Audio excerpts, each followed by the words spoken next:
haven't looked at the package. I haven't looked at the package. Been so busy, Robert. Okay, you meet my secretary. Yeah, let's see. Let me go ask him. Where is he? Where are they? Reverend Brown, Reverend Armstrong. They voted at the end of church last.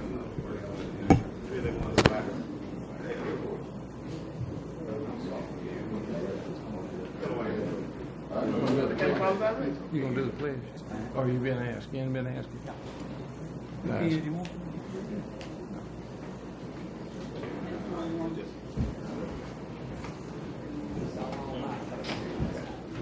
Let's go. Mayor. Yes, sir. You want to do the pledge? Marvin. Marvin? Marvin. Okay. Yes, sir. Let me just look this over real quick. Let's see. And we got nothing but this one, right? Right, Robert? We got nothing but this one, right? This, I'm saying you the last time we had the, yeah, anything special. We do have one error in here. It was a spelling error, right? Simmons Sporting. I got you. Let me mark through We that. won't get that till we get down to it. Okay, sure. Sure. Let me use a pen for a second. I'm going to put Simmons. Yeah. Okay, good. Yeah, got you. Good. Oh, you did? Oh, on this one. Thanks. They got me covered. They corrected it. Good. Thank y'all. Okay. Let's see.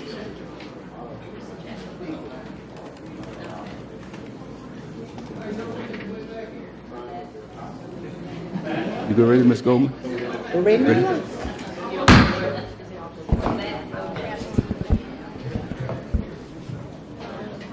The special meeting of the Mayor and Board of Aldermen for Thursday, July 20th, 2017 at 3 p.m. in the courtroom at City Hall is now in order. First, we're going to have the invocation given by Reverend Armstrong. Reverend Armstrong, if you can come up to the microphone. Then we're going to have the Pledge of Allegiance led by Mayor Pro Tem Marvin Moore. So we want everyone to participate in that. And we ask that everyone stand for a prayer. Stand for the invocation. Just let me say this. If it ever was a time America needs to pray, it's now. It's praying time. Our Heavenly Father, we come before your presence and the presence of your peoples in the name of our Lord and Savior Jesus Christ. We thank you for this city and the mayor of this city and all of the councilmen. We pray, Father, that you will speak through them, to them, that they speak to us. We believe that you still in the business of hearing and answering prayers. Thy will be done in us as it is in heaven. You has given us this day and all that we need for this day. And Father, we thank you, we praise you, we lift you up, and we magnify your name for your goodness, for your mercy, for your kindness that you render towards us. Give us the wisdom, the knowledge to be able to follow leadership, to forgive others because we need your forgiveness. Thank you, Father. In Jesus' name we pray. Amen. Amen. Salute. Pledge. I pledge allegiance to the flag of the United States of America and to the republic for which it stands, one nation, under God, indivisible, with liberty and justice for all.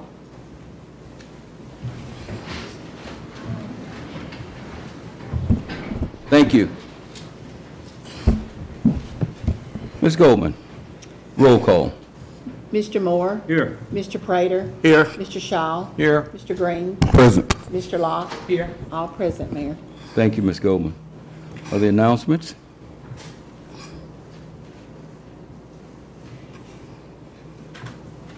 Do we have any announcements? Since this is a special meeting, I guess we don't. Public comments as they relate to items on the agenda. Yes, ma'am. And let me ask you this. We're going to limit public comments to 1 minute. This is a special meeting because we have Mr. Tony Saunders who's got to catch a flight. Okay? Okay. So 1 minute. Go ahead. This won't last but 1 minute. Thank you. You had made a comment on picking the best team professionals for the city to work for you.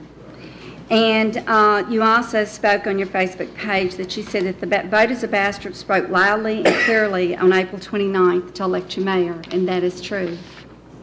But also, all these gentlemen on the city council did the same thing. The people spoke loudly of who they wanted to represent them in their district. So it is again that I come to you and I say, it is together that you make decisions for the good of the community. So we hope that you, I hope, and we hope, I think as the people that's gathered here, that you will rely on these council members to represent us well, because they're the ones that we call directly, and they know more about their community, of where they are representing. And so I feel like their job is to represent us. And I love Reverend Armstrong's prayer. I ask for all of y'all that you will listen to God's wisdom in what you choose. Thank you so much. Thank you. Other public comment as it relates to the agenda?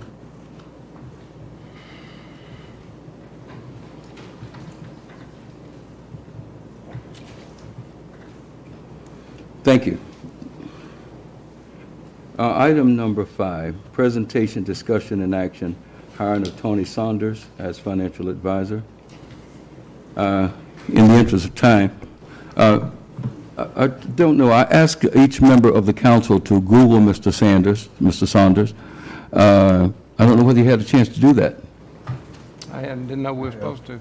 Well, I asked clearly, please Google Mr. Tony Saunders and look at his work and find out anything. And I said that publicly, and it was only broadcast, that please Google this man and vet him on your own so you could comment.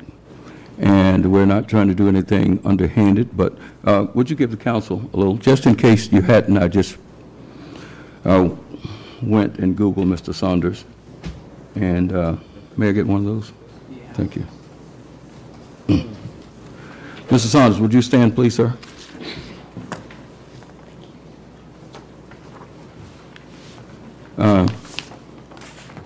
And if you got your smart devices, we allow them in court in this meeting, so you can Google, those of you who are not filming, Facebook Living us or whatever, please Google him at your seat.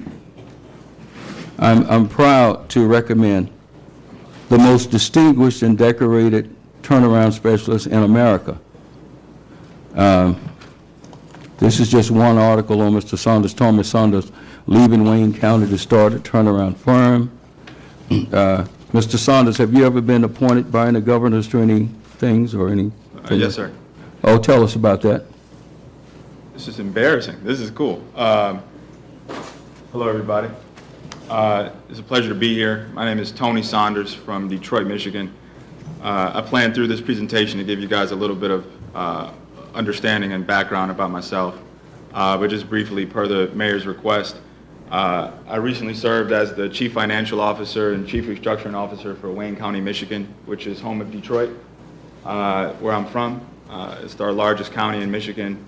Most recently, we were looking bankruptcy in the eye. We had about an $88 million accumulated deficit and over $2 billion in long-term liabilities.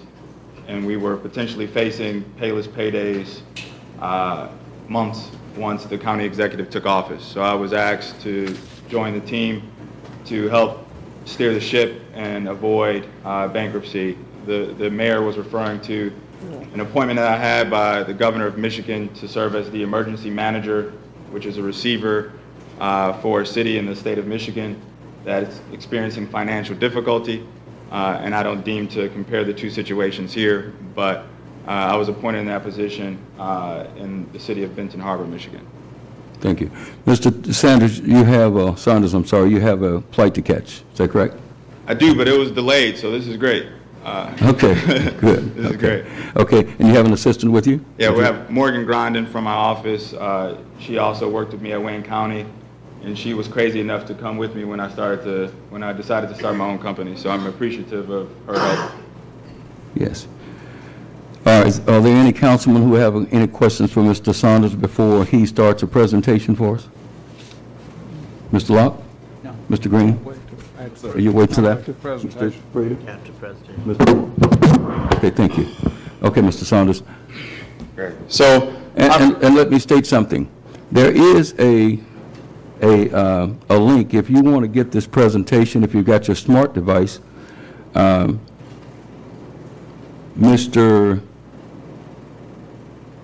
Floyd, I'm going to give the link out just in case any of you want to go to webinar.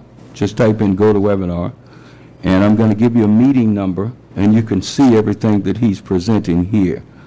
So let's do that real quick, because we want total transparency.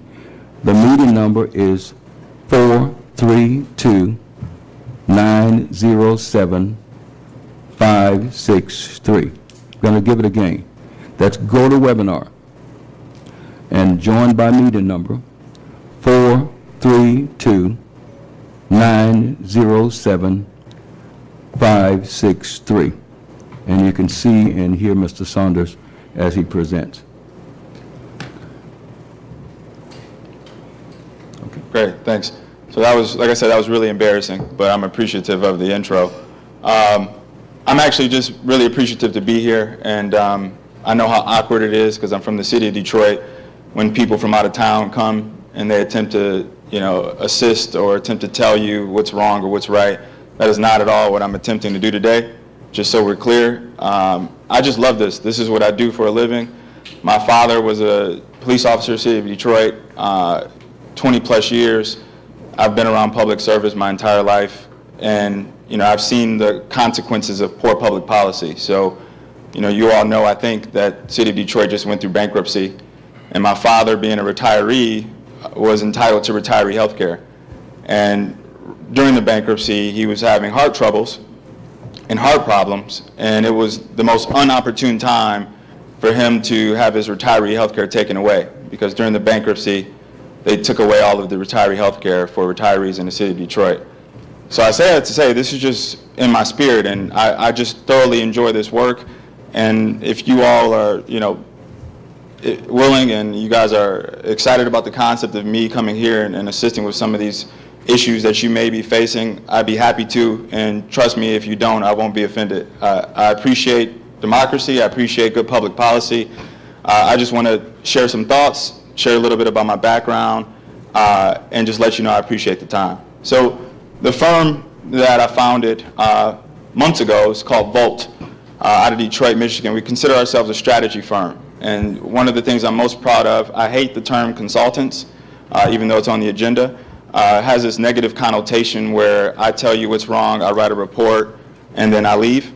And that's just not how I operate. I enjoy what I do. I believe in the concept of planning while you execute, because generally I work with school districts or municipalities, and each day you wait to delay an action that's inevitable is a day that a citizen or a student is not receiving the adequate resources or services that I think they're entitled to.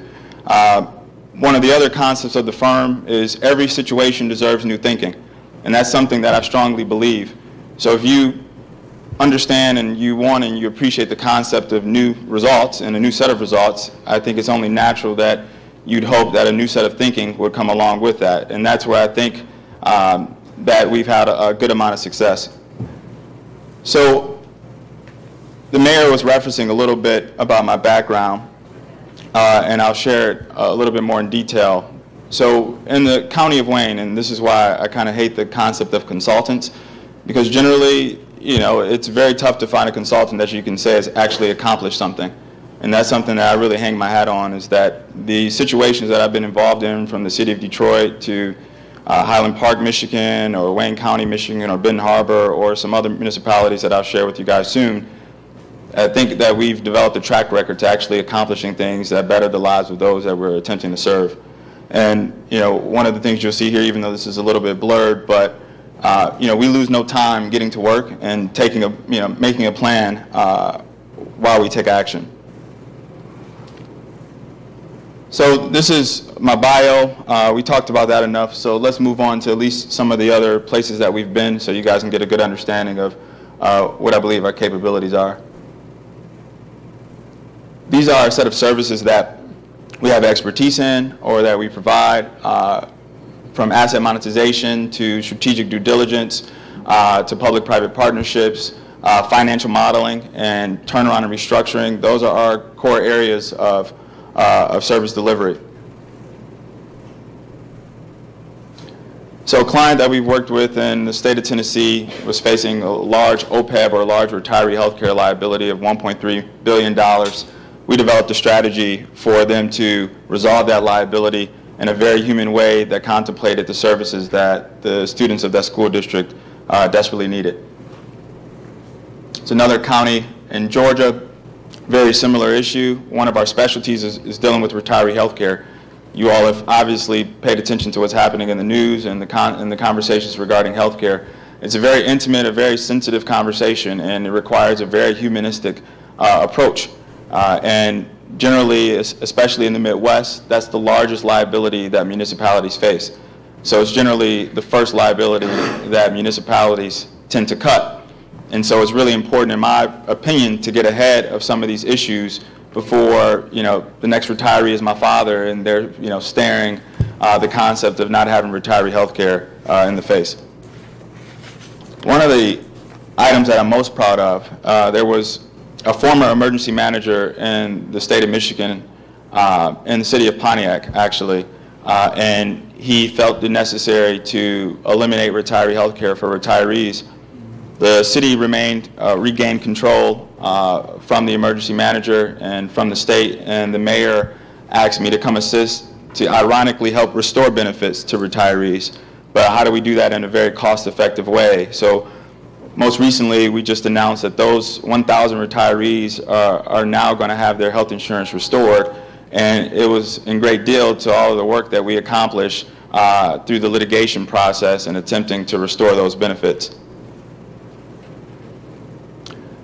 So briefly, and I'd be happy to answer questions and give you guys a little bit of my thought process regarding this city. One, I want to start off by making it very clear. I came here once before. I've only been here once before. And I met with the staff here, and I was extremely impressed. You read the articles, and you can read the audits. Very clear that they went 10 plus years without a raise. And so the level of service that the citizens are getting in the city from the employees should be commended. And I mean that sincerely. 10 years without a raise is just not acceptable. You're not even keeping up with the cost of inflation. And so to hear some of the stories that I've heard from the employees of the city, you can't be anything but impressed. And so what I view one of my biggest jobs, if I was to be lucky enough to work with this city, is to figure out there's only a finite set of resources, but how do you create an infinite set of possibilities within those resources? And one of the bigger items that you'll see is, at least for the last 5 years from what I can tell, the city has issued tax anticipation notes or short-term borrowing. And so every time you issue short-term borrowing because you can't afford to handle the liquidity crisis that may be looming, there's interest associated with that. And those interest costs over time, they could be a police officer's salary, they could be a raise that's much desperately needed here, it could be additional services as well. So there's a strategy, in my opinion, to become less dependent on short-term borrowing, and it's really in disciplined cash flow modeling and cash flow forecasting. But it becomes almost impossible for the existing staff to implement some of these best practices because they're all doing 3 and 4 jobs. And so that's where I view my biggest mandate, if I was to be lucky enough to come here, is to figure out how to implement strategies, systems, and solutions as quick as possible so I can get out as quick as possible. This is just an illustration If there was no short-term borrowing, these are the operating deficits year over year that the city would have accumulated. And this is just straight from the audit, just to give you an idea of the city's dependency on short-term borrowing, which is not best practice. It's not, let's say, a norm of sorts. This is also a 6-year comparison if you're looking at revenues and expenditures, and you all probably know this better than I do, but just removing the TANs and just getting an understanding of the structural imbalance because of the cash flow issues, the dark gray chart are revenues, the light gray is expenditures. So without short-term borrowing mechanisms, this is what the structural imbalance looks like. And the most important thing, in my opinion, is the concept of a surplus or the concept of a deficit. So this is not kind of corporate finance. The concept of a surplus in the municipal space is to have additional dollars to reinvest into the community, to improve the lives of the citizens that are here. So without sufficient reserves, you don't have money to reinvest for capital expenditures. You don't have money to reinvest back in employees and training. If the finance and clerk staff, if they all decide to leave, the city wouldn't be in the best position because all the institutional knowledge that's there, it creates a problem. So in the municipal space, I think it's important to keep in mind why we love the concept of surpluses. It's not, to put in the piggy bank and just keep there. It's to reinvest in the community. These are just some of the observations, and then I'll get right to questions. I think there's a few more slides. This is not uncommon across the country. Currently, the city is on a pay-as-you-go model for retiree health care. So going back to Detroit and going back to my father, if the city was following best practices, the city of Detroit, and putting money away each year for future obligations like retiree health care, we wouldn't have had the issue in Detroit that we had. So how do you develop a system where you can move towards best practices so retirees can feel comfortable and certain that at some point they'll be assured the benefits that they were promised? And so the liability for the city right now, as of the last valuation, is about $12.1 million, and it's 0% funded. So that really means you have no assets to cover future liabilities. You're paying them as they come along. There's obvious citywide challenges with retention, wages, and retirement, and recruitment rather. And again, my father being a police officer, is pretty obvious where the biggest load is happening, and that's in our public safety because the wages just aren't competitive. And again, I feel like my job is to find enough value and enough resources within the existing enterprise to shift towards services and personnel and people so we can start figuring out a better way to reinvest in the city. If you just look at some of the audits, and again, because of the lack of staff and the lack of wages and training, one of the biggest findings, if you didn't have a fine city clerk or finance director who had, let's say, less than admirable intentions, is segregation of duties. And that's been a finding since 1985. There's just not enough people here to do some of our most basic functions. They're doing 2 and 3 and 4 jobs, and that'll continue to be a finding until we can find more value throughout the enterprise. There are also inadequate inventory controls. Just reading it straight from the audit, this is not something that I discovered. This is just reading the audit. Where without inventory controls, if you don't have upstanding folks and upstanding people that work here, which you all do, that can create a problem of theft and fraud. And being from Detroit, obviously I know how that looks a little bit too much. One of the other items that you can see, just from a growth perspective, is the ability to have a long-term blight abatement strategy, and that's the only way you can get growth outside of taxing residents to death, and then they'll eventually leave. We have to get more bodies in the system, in the city rather. And so a big strategy here is going to be how do we identify resources to adequately eliminate blight and adequately reinvest so residents can have the opportunity to make some of those improvements themselves. From the procurement side, I feel like there's a lot of opportunity there with strategic sourcing and looking at cooperative purchasing and common supplier analysis. I think that's a good opportunity for the city that I would hope, whether it's me or somebody else, that you all will look at in short order. And then just basic key performance indicators. It's very hard to measure success. And so if you ask a resident, how do you measure success? Is it the grass being cut every 2 weeks? Is it the trash being picked up? Is it the pothole being repaired? There needs to be metrics in place to measure that in a timely fashion so citizens can understand the value for that money. And just as important, that employees can have an accountability system. And I know this is the finance guy talking about accountability and operational metrics, but it's really important to understand operations and finance are not unrelated. They're completely separate. They're completely intertwined. So a good operational system, good operational processes will lead to a more efficient government. And then just basic work order systems. I understand how city government works, working in city government for the time I've been.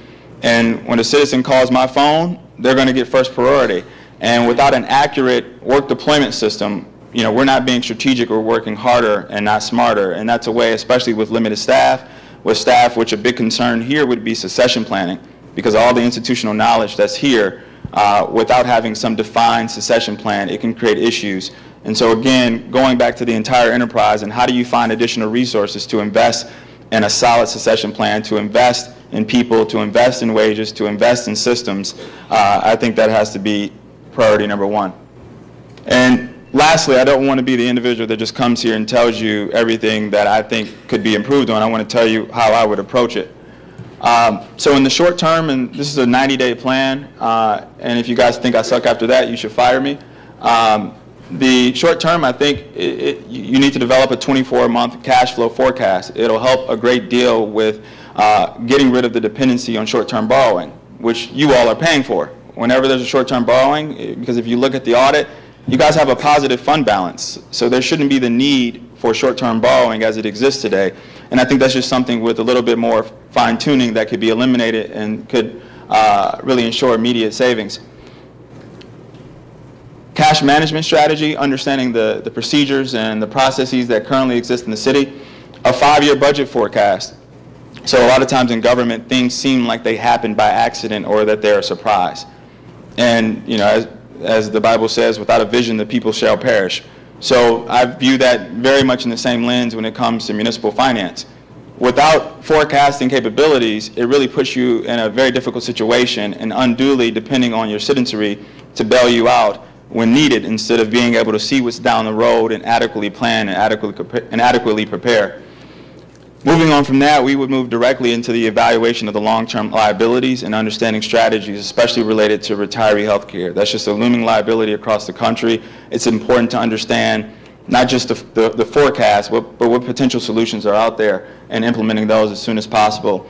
And then here is what I think is just as important as anything that we'll do on the finance side of things, is an operational review and implementation. So there's fund reallocation strategies that could be an option here, whether it's a road fund that's only taking up the cost for materials and goods and not personnel that are attributable to them. Evaluation of systems and improving processes and procedures.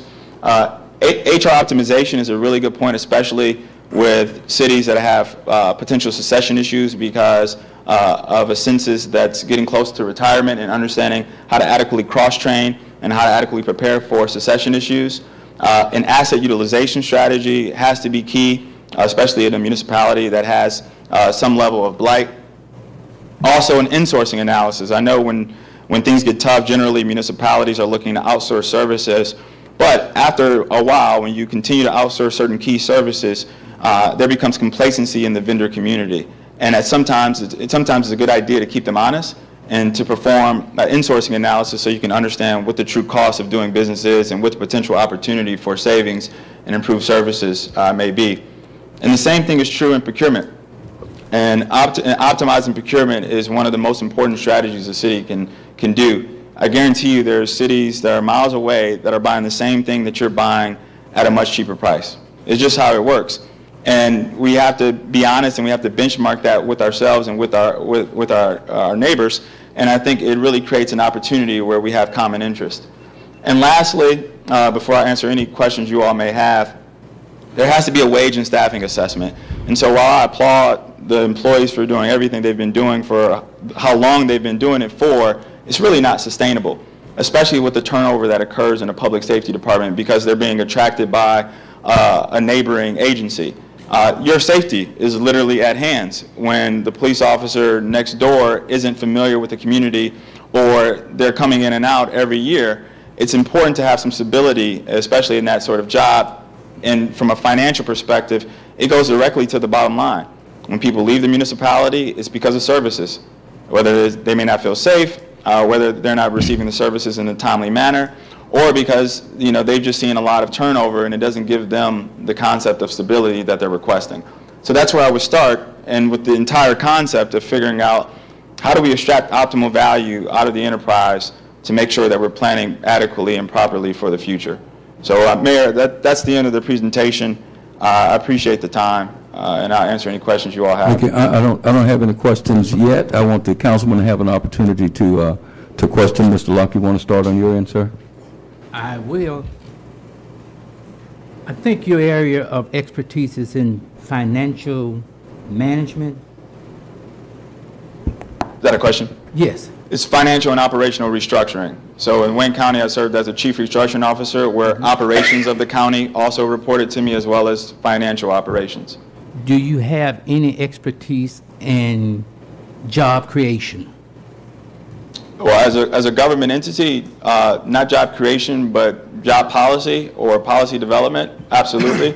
I served as chief of staff for a city council member in Detroit who was over our planning and economic development department. Mm-hmm. So all the major employers in the municipality that essentially function through our office. Mr. Green? Yes, I have a question. Can you guarantee your work? And if so, what's the time frame to turn the city around? Yeah, well, I think the big part of this is, advice without implementation is one thing, and I would never lie to you to say I can guarantee anything, but I've been pretty successful in the places that I've been. What I would sincerely say is, after a 90-day assessment, if there's no value that's being shown and there's no opportunities that are clearly identified with clear timelines, you all should fire me. Okay, what's your success rate? The largest county in the state of Michigan is not in bankruptcy, I think, in a great deal because of the work that I led.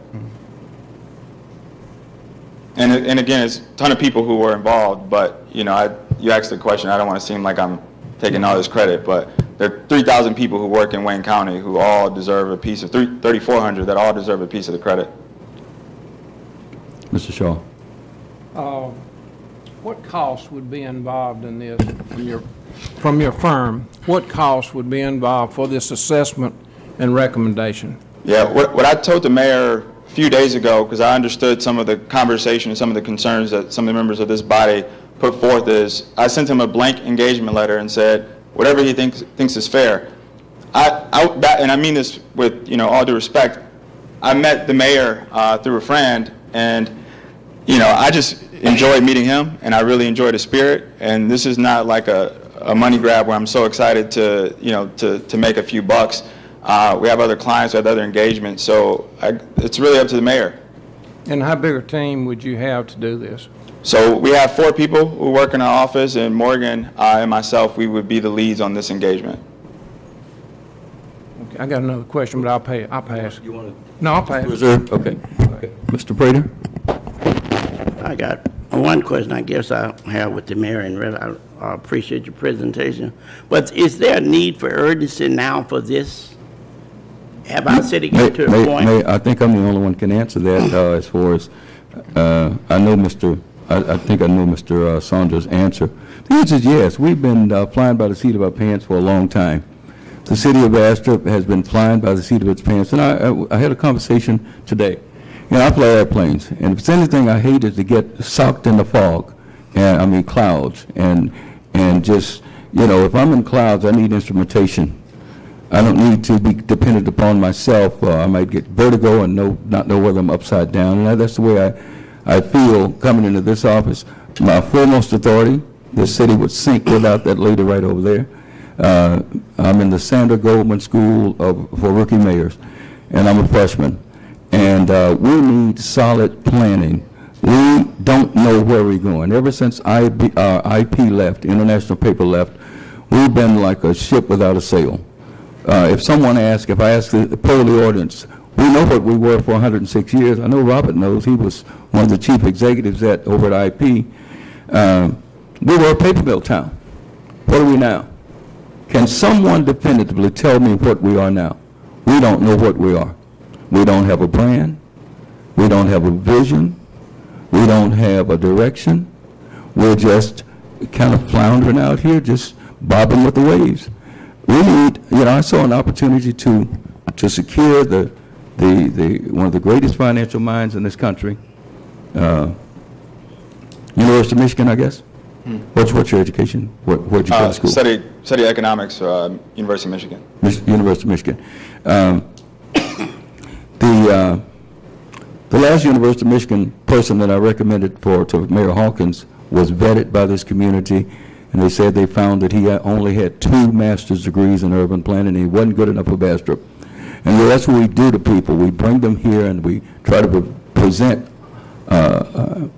quality people, and every time it seems that we have elements in the community that want to shoot it down, and then we're right back where we started, ship without a sail. And I know that I'm a transition mayor. I see myself as a transition mayor to transition to a new generation of leadership. And Mr. Prater, to answer your question, we need this now. We needed it years ago.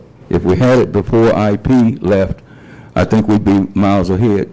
We spent $195,000 on a study that's, about 10 times the page of this. It's in the library if you want to go see it.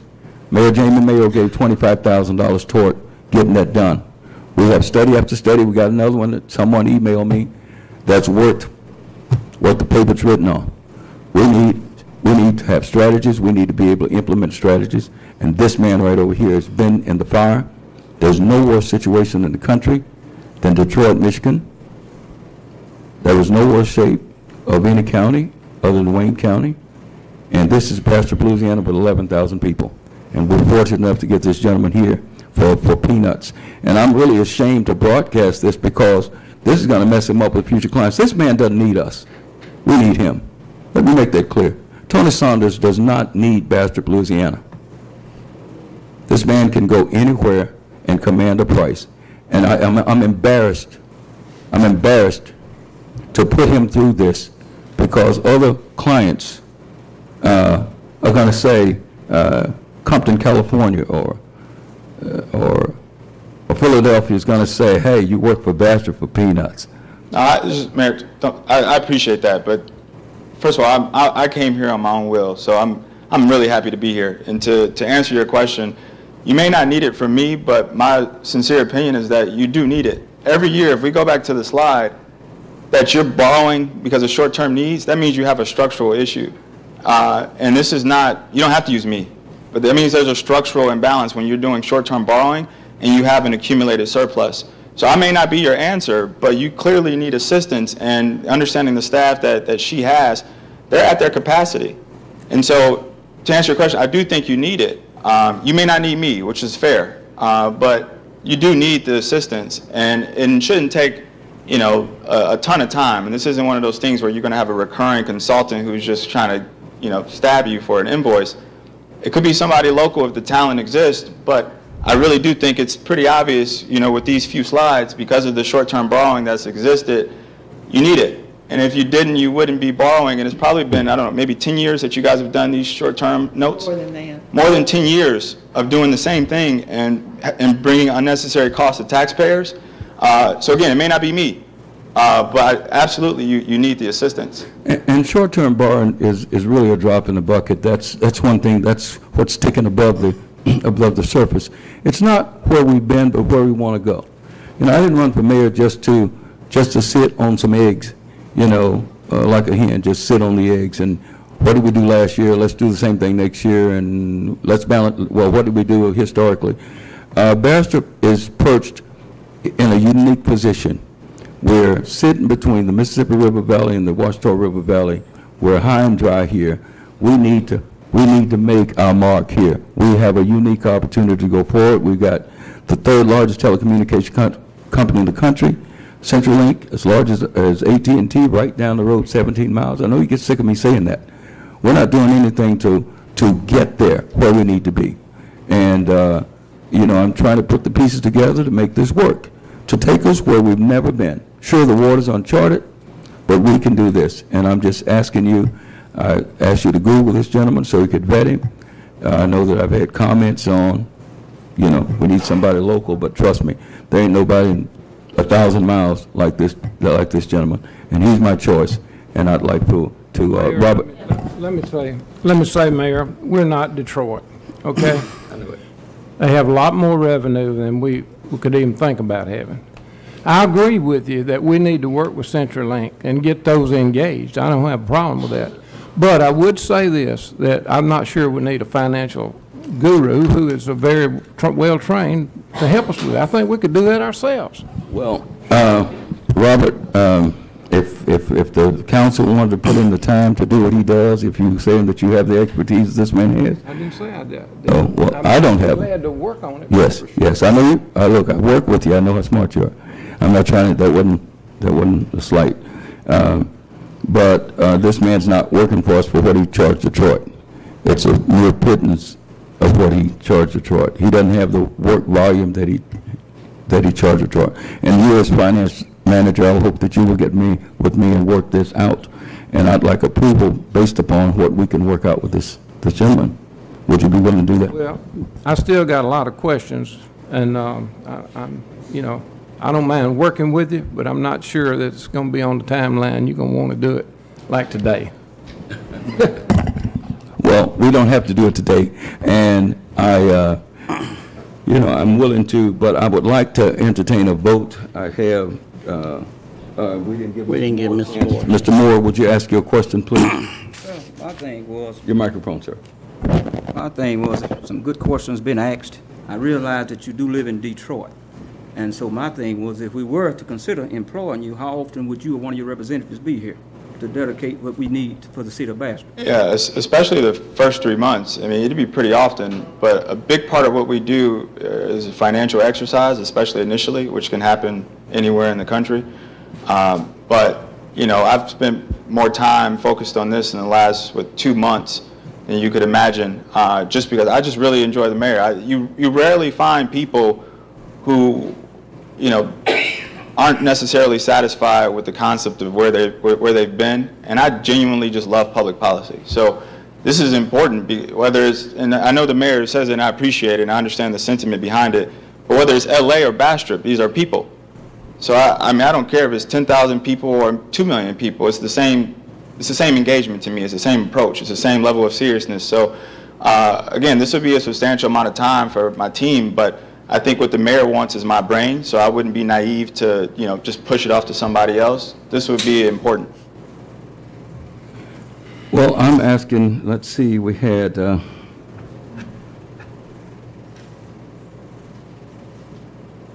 presentation, discussion, action. I'm asking for a motion to entertain hiring Mr. Saunders firm as financial advisor for the city of Bastrop, and that is contingent upon the finance chairman, Mr. Shaw, to my left, and myself, and one other member of the council. Mr. Shaw, who would you like to work with on this, with us, to see if we can work something out, if we pass it? I'm not committing to work with you yet till we understand more. One being, I haven't seen the cost yet.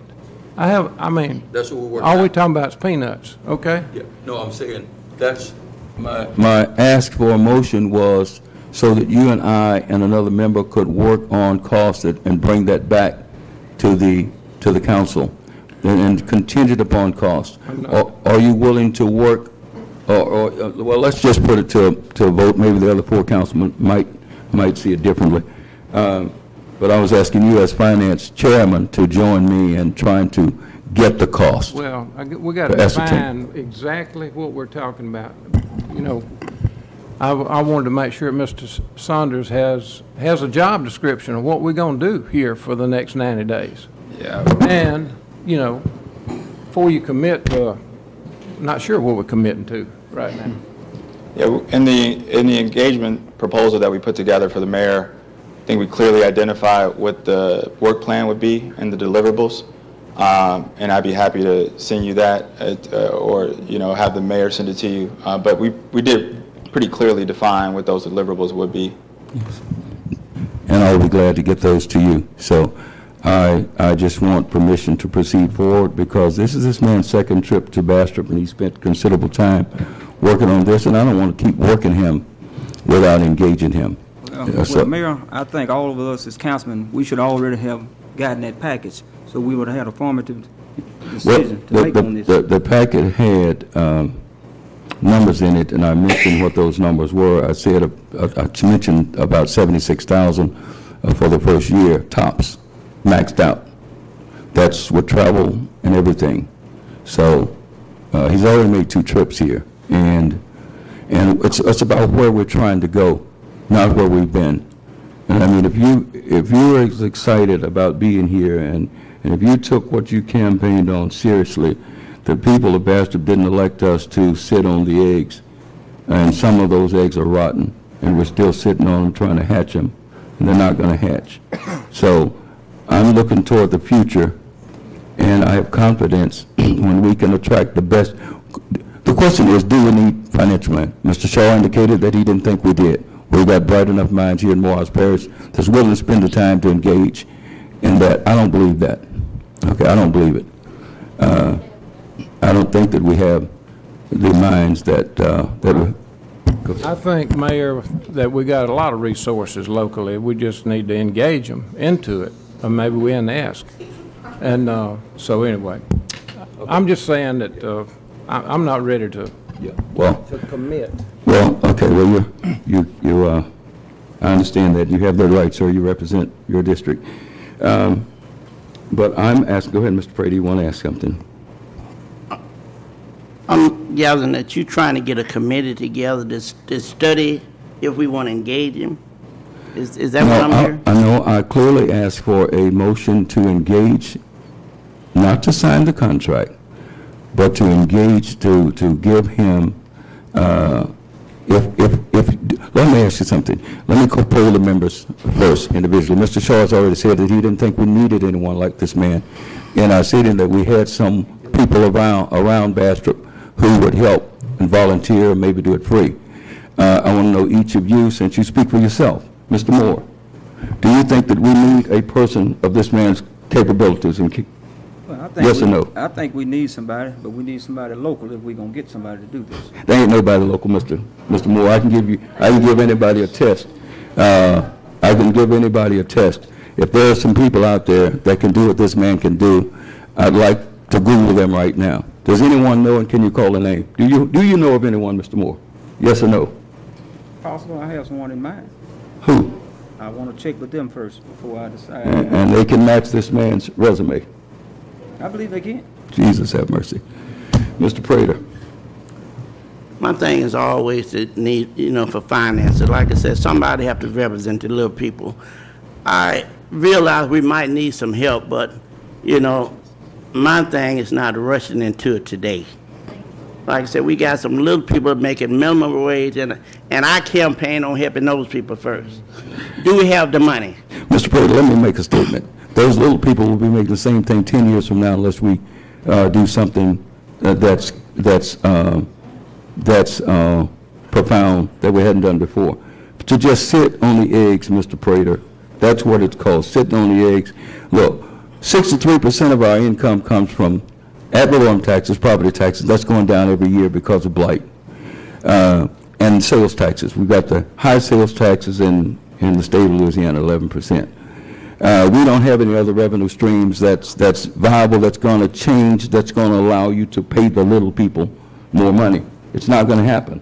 We've got to grow our economy. We've got to have a pro-business environment that we're trying to create here. It's projections. And I can't put it in terms that maybe I'm not being clear enough. Maybe I don't break things down well enough to see that we need high-level planning, and that's what this man provides at a cost that we can't get anywhere else. We were so willing to spend $195,000 for some paper that's in the library on the shelf. No one blinks an eye. If I wanted to hire 3 grass cutters, no one in here would blink an eye. If I wanted to hire 3 more people in Parks and Recs, we wouldn't be having this conversation. I just hire them. Same money. Same money. No health care. This man's not requiring any health care. This is a deal. And I just hate that the council can't see that. I just hate that. If I was trying to hire 2 people in the garage to work on cars, if I was trying to hire someone to do things that I guess people understand, we wouldn't be having this conversation. I'm not trying to to further this man's pocket. This man does not need us. Look at, I mean, I wish I could just say what I want to say, but Mr. Locke, do you think that we need this kind of service? Yes or no, sir? I think we do need a financial Plan? assistance, but Mr. Cotton, I think we have 3 universities in this area, and I'm quite sure that they have economists at those universities that we might be able to engage. With this them. track record? With this track record? Well, I'm not asking you. Mr. Locke, you know that. You asked me a question now. Boom. You asked me a question. I think that maybe if we look at our universities, we might be able to find someone with that type of knowledge to help us. Now, that's the answer to the question. I don't know anyone particular. Yes, sir. We do have 3 universities in this area. Yes, sir. And I think they teach business. Right. Thank you. Right. Yes, sir. Let me respond to that, Mr. I know people at the universities, and I know they produce paper. They produce plenty of paper. They put stuff on paper. Implementation is another thing. It's a whole nother animal. Experience in putting this down. There's nobody on Gramblin's campus. There's nobody on Tech's campus. There's nobody on ULM's campus that can give us what this man can give us. I'm just saying that if there is, I challenge you to go find them. They can produce nice little words, but they've never been in the lion's mouth. So thank you for your comment. Mr. Green, sir. We do need a financial advisor, but being that the city of aldermen are over the budget, we need to go through the budget first to see, can we free up some money? Free up what? To free up the budget to see, can we afford Okay, if I go hire three more grass cutters tomorrow, that wouldn't require your approval. I could just do it, okay? And put you over budget like we've been for the last several years. That's why I said. I think we're $340,000 over. Us as a board need to come together collectively and go through the budget. Mayor, I'm sorry. Go ahead. Under any circumstance, I do not want this to be divisive. This is not what it's about. So I am overly appreciative that you all. Mr. Saunders, please don't say that. No. What I want to say is Okay. this is really important to me. I enjoy this work. So, and I appreciate democracy, and I appreciate the conversation. I do not want this to be divisive because I'm not a divisive type of guy, right? I just, if you all want me here, I'd love to come, and if not, I promise you I will not take offense, and the mayor can call me anytime he wants to. And I'd love to come back here. I've never been before I came, and I've only been to New Orleans like everybody else has been to Louisiana. But I just don't want this to be divisive, especially over me. While I appreciate all of the faith that you have in me, I think this is an important dialogue and an important conversation to have, and I'm just appreciative. So I just, under any circumstance, I just don't want this to be divisive because it's too important. And our children are watching. My 2 girls, probably on YouTube right now, somewhere watching. This is just too important. So I do appreciate it, but I respectfully, just want to let you all know I'm not offended at all by the conversation, and it's a good dialogue to keep going, and probably at a later time or a later date. Well,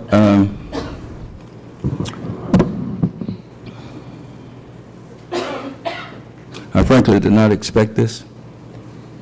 I expected something different.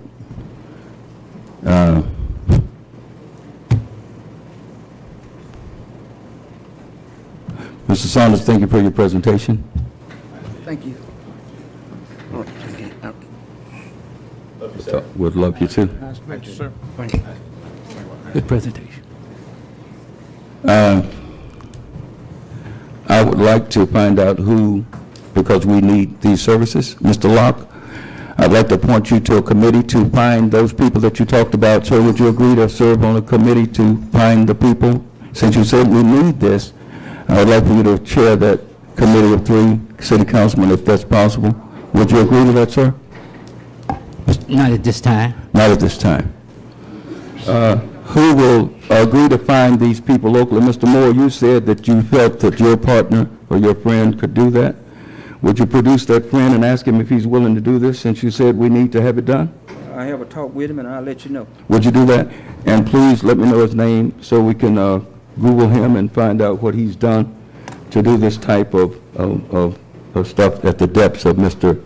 Saunders, who's on his way back to the Monroe Airport. Would you head the committee to find someone if your friend doesn't, sir? Would you? Not at this time. Not at this time. So you say we need someone. So I would talk to the guy, but I'm saying you're a person. You said your person. If your person is not the person, do you have a plan beyond your person? Yes or no? No. Sir? You don't? Okay.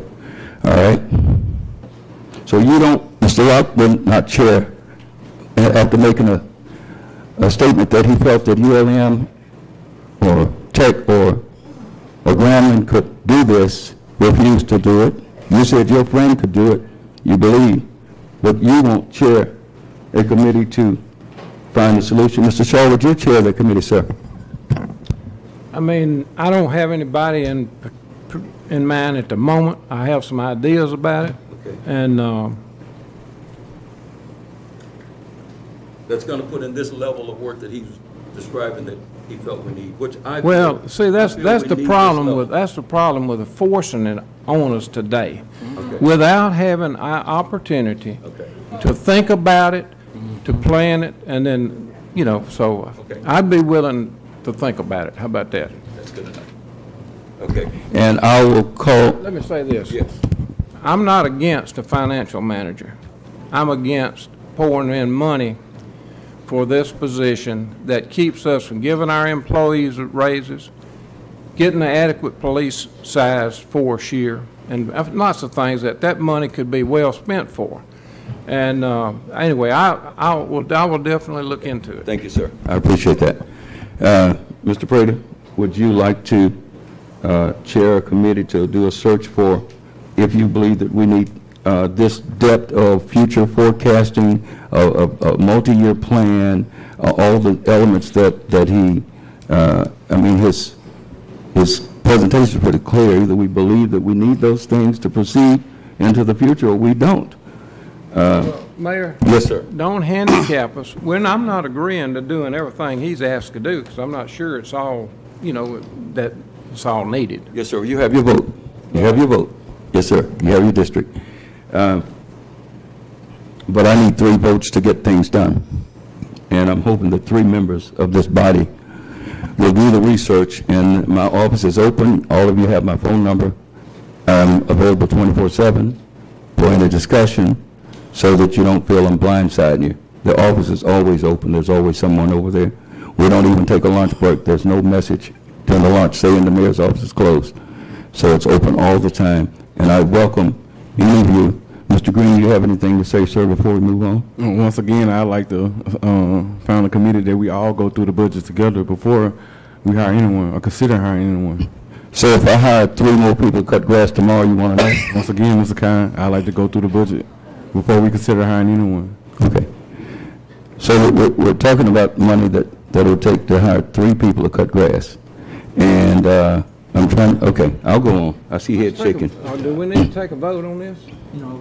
We don't? Yes, No, we we will don't. take a vote. No, we don't No, take a vote. well, I'm going to put it on the floor. Can I get a motion to take a vote on doing more research, immediate research to it says action here. And the action that I'm asking is that we vote to before the next meeting, I'd like a small committee that's willing to put the work in to determine, I don't mind head shaking, to determine whether or not we need, would you like me to table this until the next meeting? I mean, I'm not committing to do anything today. Okay. I'll look into it. I'm not agreeing to that.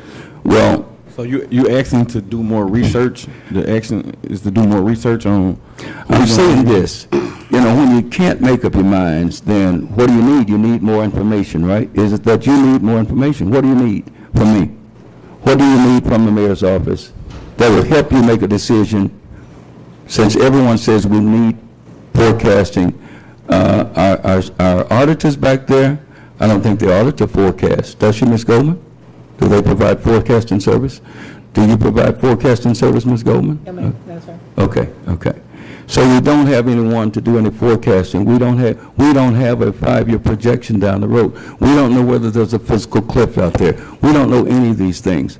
We are flying by the seat of our pants when it comes to the level of planning that the citizens of this county, this parish deserves. That's my, or this city, I'm sorry, deserve. That's my position.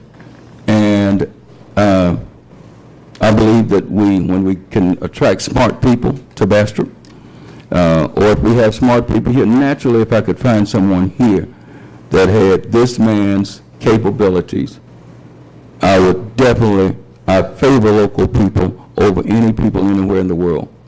But I feel we need it. We need this level of forecasting. What are we afraid of? We're going to save money. This gentleman will come here if we give him 10% of the savings that he can document that he saved. We can keep 90%. Are you willing to do that? We can structure a deal. He's just striking out and formed his own company after successful, many successful engagements. So I just know, and I'll write this down and put it in a time capsule. I'll know that you, Mr., and I'm not trying to point, Mr. Moore,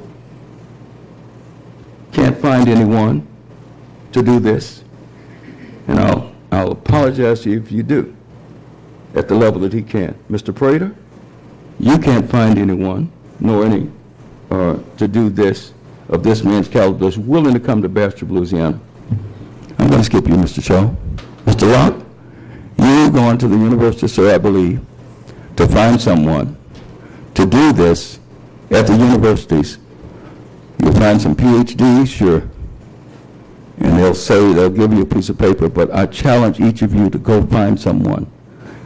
If you don't think we need to let the people have a vision for not just a vision just words, but have a roadmap to say, this is where we are, this is who we want to be identified as, this is what we want to be. We have an opportunity. Bastrop has an opportunity to be that city that sits on a hill.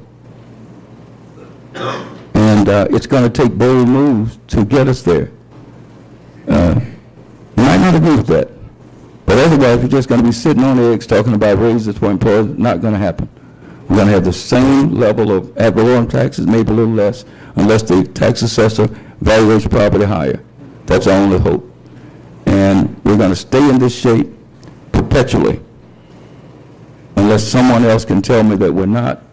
And I challenge any councilman to tell me that we're not going to just have the same thing next year and the year after and the year after. Mr. Page is going to still be talking about money for the low people. And I want every person to get a raise here. But it's bold initiatives at the top that generates money down in the ranks. And I'll just move on. But I want to bring this up, defer this action part until next time. We're going to do a lot of research, and I'll be writing you and asking you on a weekly basis, letting you know what, I'll send you his proposal, and I'll let you know on a weekly basis what I find out. And if you do your research and tell me what your ideas are, then we'll communicate that way. So, Ms. Goldman, I'd like to table this. Can I get a motion to table until the next meeting, the action part of this?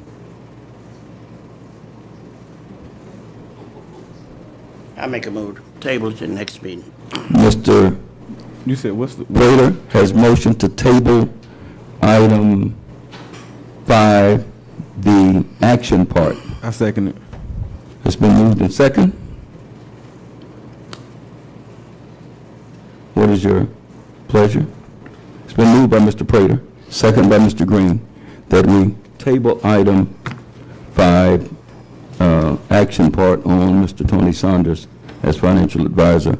And I'll get you all the information. I think everyone has my phone number. Call me anytime, as much as you want, and I'm willing to spend as much time discussing this and to satisfy you that you got all the information. All in favor? favor? All in favor? Aye. All opposed? Nay. Nay. Roll call. Mr. Moore, Against? Mr. Prater, Yes. Mr. Shaw, No. Mr. Green, Yes. Mr. Locke. No. Mayor, it's 3-2 against. Ms. Goldman, do I have the right to put this on the agenda as a new item next time? Yes, sir. Okay, thanks. That's what I'll do then.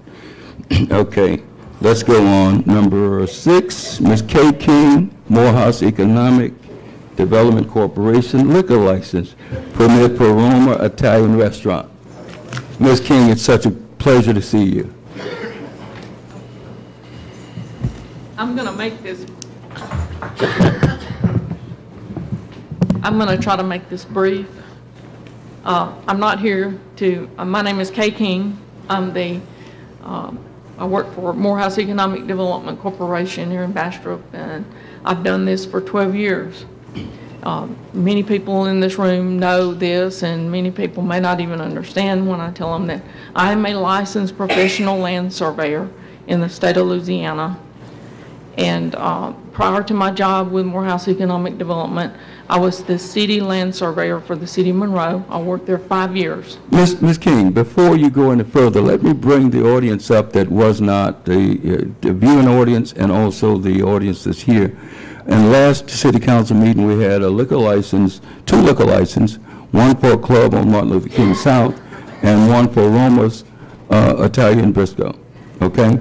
And they are like 299 feet from a church, the First United Methodist Church.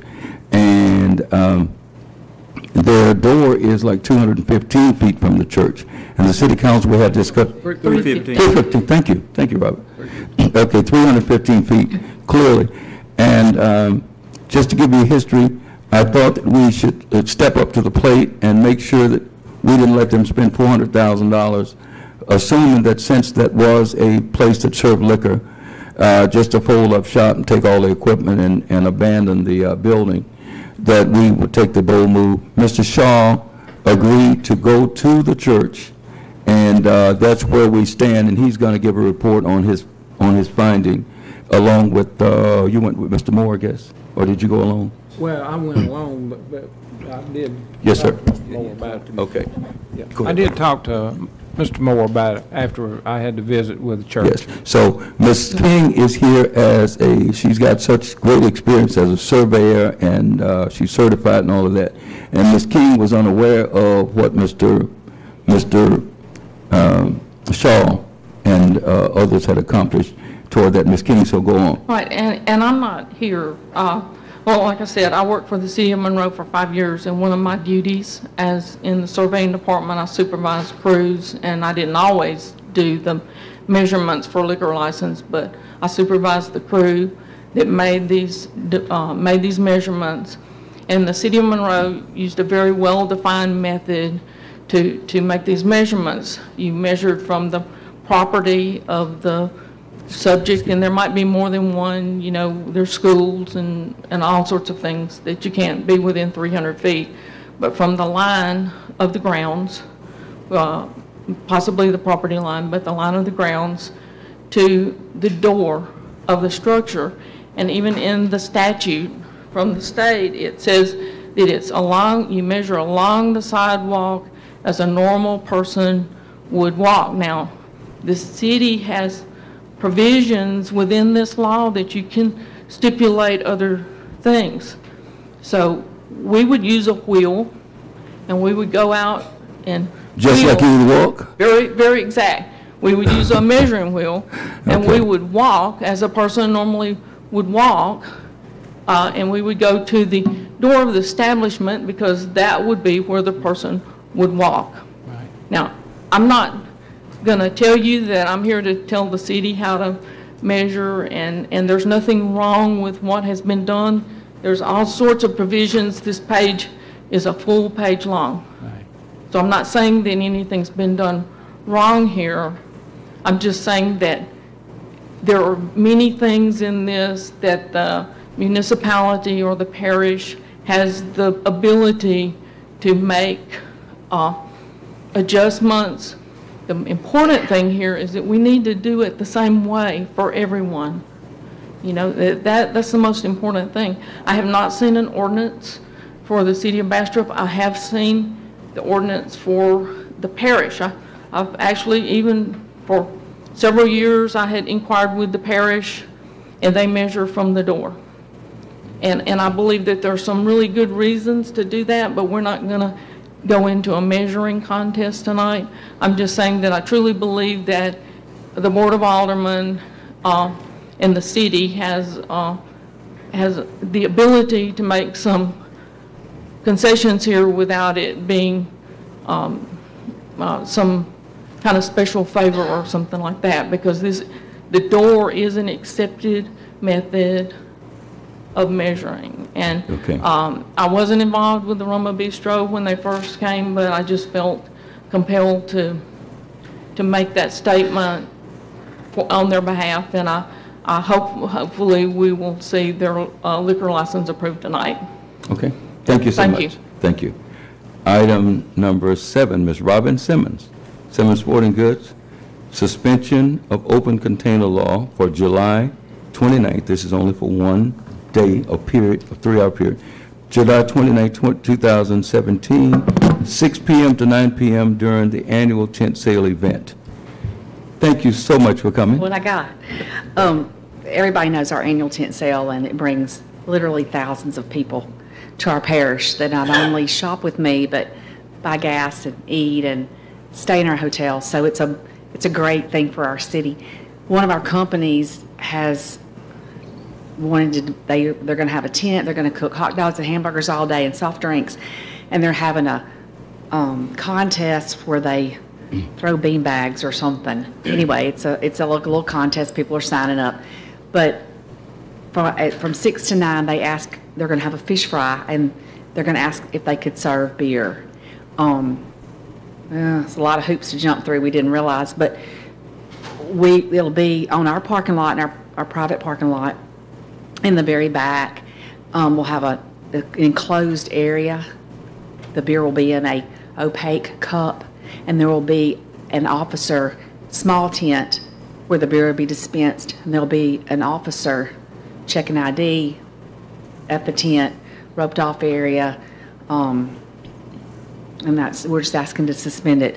They won't be in the street, they won't be in anybody's property except our private parking lot. Does anyone have any questions from the council? Need a motion? I'd like to entertain a motion to grant Simmons Sporting Goods the exemption. I make As that requested. motion, Mayor.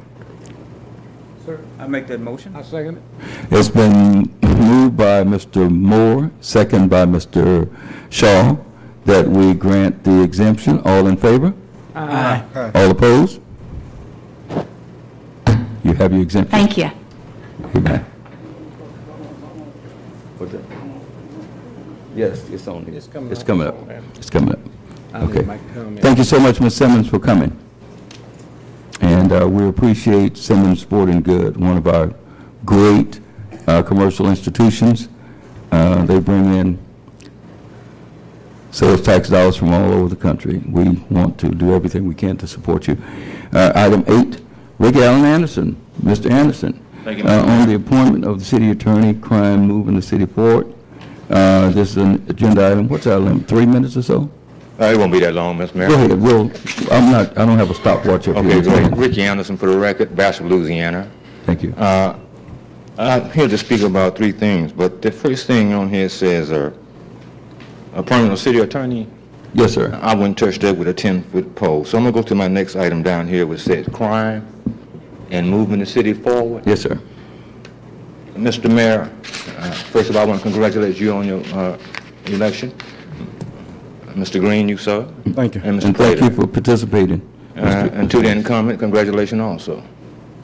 I've spoken with 3 mayors pertaining to the crimes here in Bastrop, Louisiana. And obviously, I don't know if it's going through one ear or at the other. I also spoken with some of the incumbent, but to your new board members.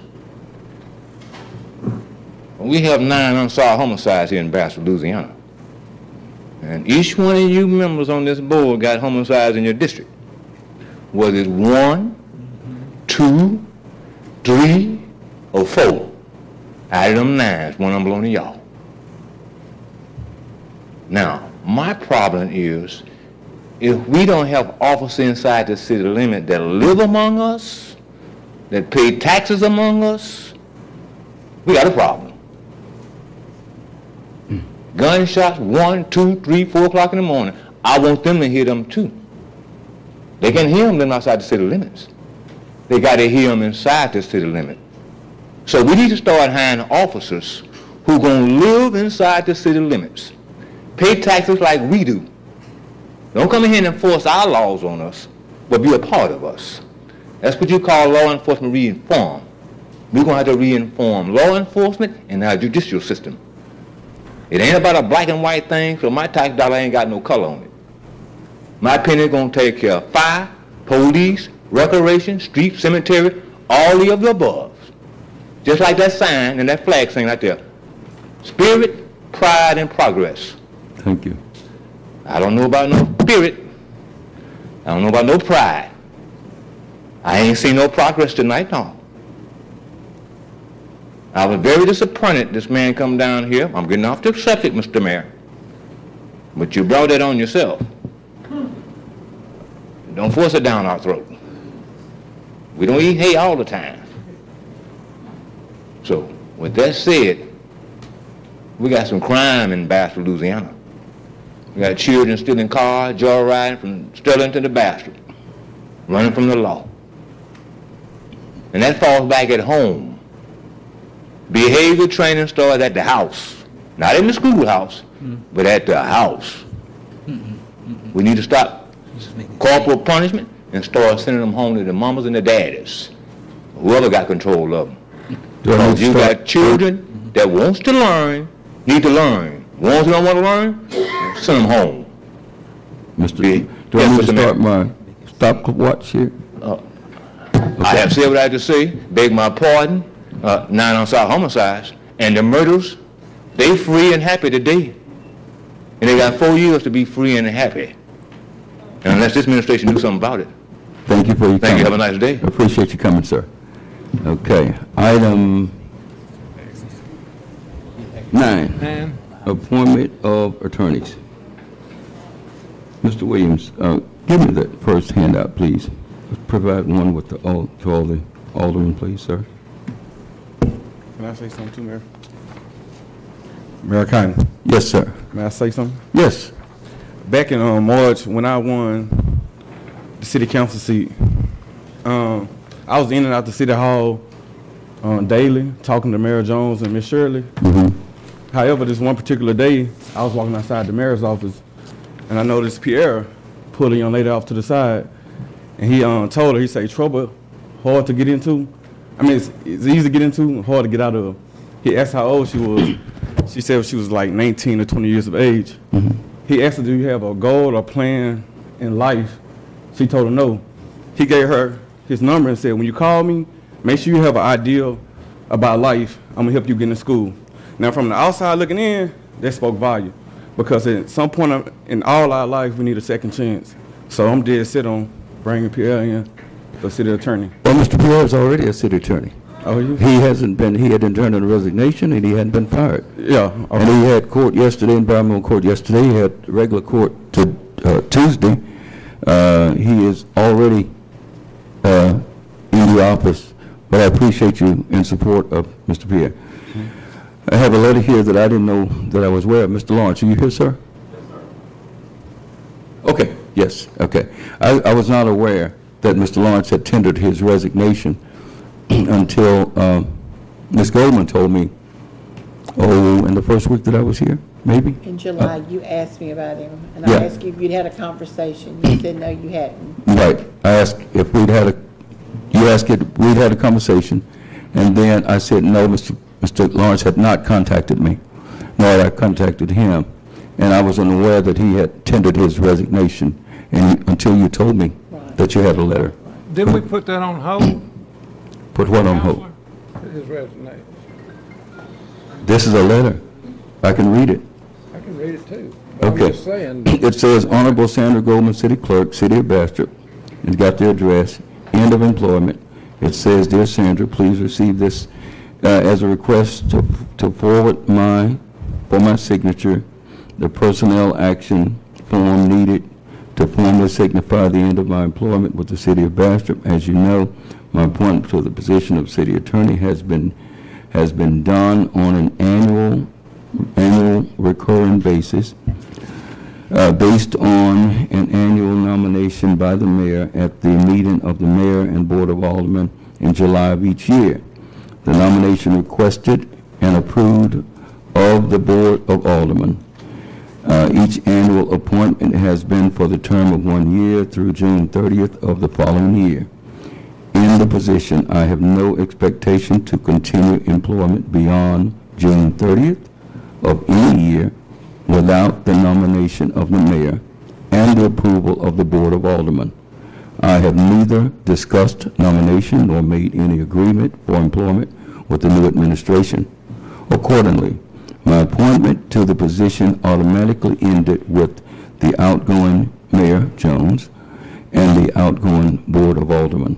Since the 1-year term of my appointment has ended without renewal, there is no termination or resignation required.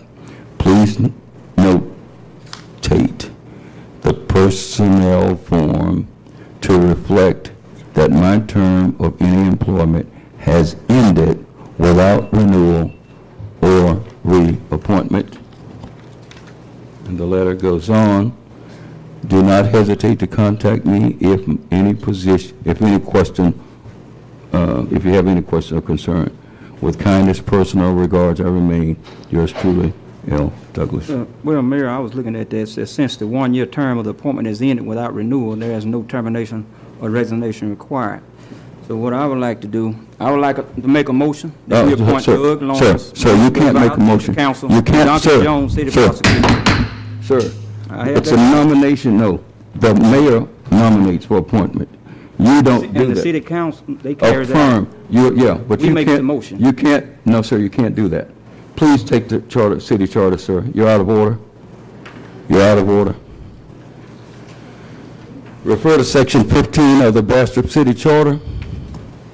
Appointment of other officers at the first regular meeting of the newly elected Board of Aldermen succeeding each regular municipal election, a clerk, a tax collector, a treasurer, or any other officer as may be necessary shall be appointed as provided above. The clerk and tax collector shall execute a bond to the municipality in such penalty with such sureties and conditions as may be prescribed by ordinance, and shall hold their office for 2 years or until their successor shall be appointed and qualified.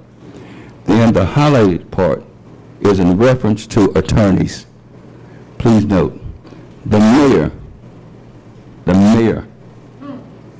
not the mayor pro tem, and not alderman for district. Can I speak? No, sir. The mayor, with the advice and consent of the Board of Aldermen, may annually, may, not shall. There's a difference. And Mr. Pierre is still the attorney for the system. He's the only attorney for the the city of Bastrop, as I read it. And of course, we can get an attorney general's opinion on this. But it says the mayor may appoint, not shall appoint. May and shall are two different things, Mr. Moore. The mayor may annually appoint an attorney at law or attorneys plural at law for the municipality, prescribe his or their duties. The mayor prescribes his or her duties and fix the form and extent of his or their compensation. Now, do you want to ask a question about that, sir? It said the mayor with the advice and consent of the Right. Board of Aldermen. By the Louisiana statute, subpart E, function of the mayor and Board of Aldermen. Part 3, however, appointment or removal of a non-elected chief of police, the municipal clerk, the municipal attorney, and or department head should be subject to approval by the Board of Aldermen, except that in the case of a tie vote, the recommendation of the mayor shall prevail. Well, Mr. Pierre's name is not in contention here, sir. Mr. Pierre is still the city attorney. Now, either he is or he isn't. It's like being pregnant. You can't be a little bit pregnant. So he's either the city attorney, because he held environmental court right here, standing here yesterday. I stuck my head in to see if he had the robe on. Did we? And he was, hold it. He conducted court here. So are you saying that he is not a city attorney at this moment? I didn't approve it. No. Do you think that he is or is not? When did he cease from being city attorney, in your opinion? I remember at the last meeting, I know myself, Mr. Shaw, and Mr. Locke, we didn't vote for him to be the city attorney. No, he didn't tender his resignation, and I didn't fire him. Okay? He didn't tender his resignation. Do you have a resignation from Mr. You Pierre? still got to get the council's approval, Mayor. That's right, on the one remaining attorney that's left. Now, we can go to the Attorney General if you want to, but that man right over there is still the city attorney for Bastrop. He conducted court in this courtroom yesterday. I understand. He conducted court in this courtroom the day before yesterday. Without the city council. Well, we did not approve him. May, not shall appoint. May, the mayor may. Let's just get that. We can get the Attorney General, yes, we can. But Mr. Pierre is my choice, and Mr. Duncan Jones is my choice. Let me give a little history here. Mr. Charles Gladney was the city attorney for Bastrop when I was a little boy, okay? That's been a long time ago. And Mr. Charlie Gladney handled both criminal and civil. Is that true, Ms. Goldman? That is true. That's true, okay. I'm not trying to date you, Ms. Goldman. Thank you. Ms. Goldman's been here since she was 18. So, she's 39 now. Mr. Gladney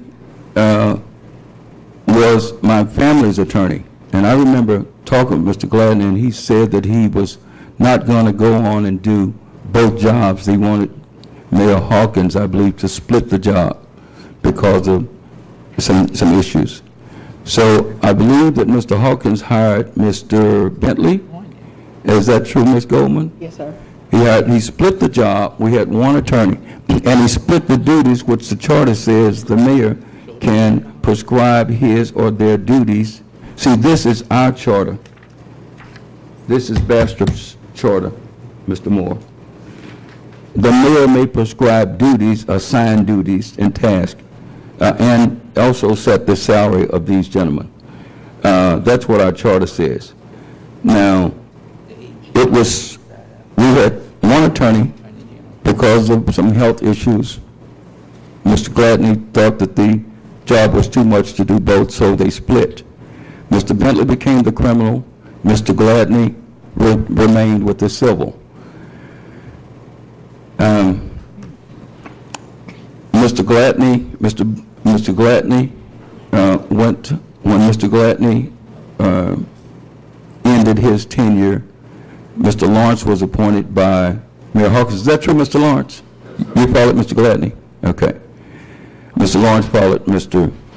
Gladney in civil, and Mr. Lawrence has been here as civil attorney ever since. And then Mayor Jones did not.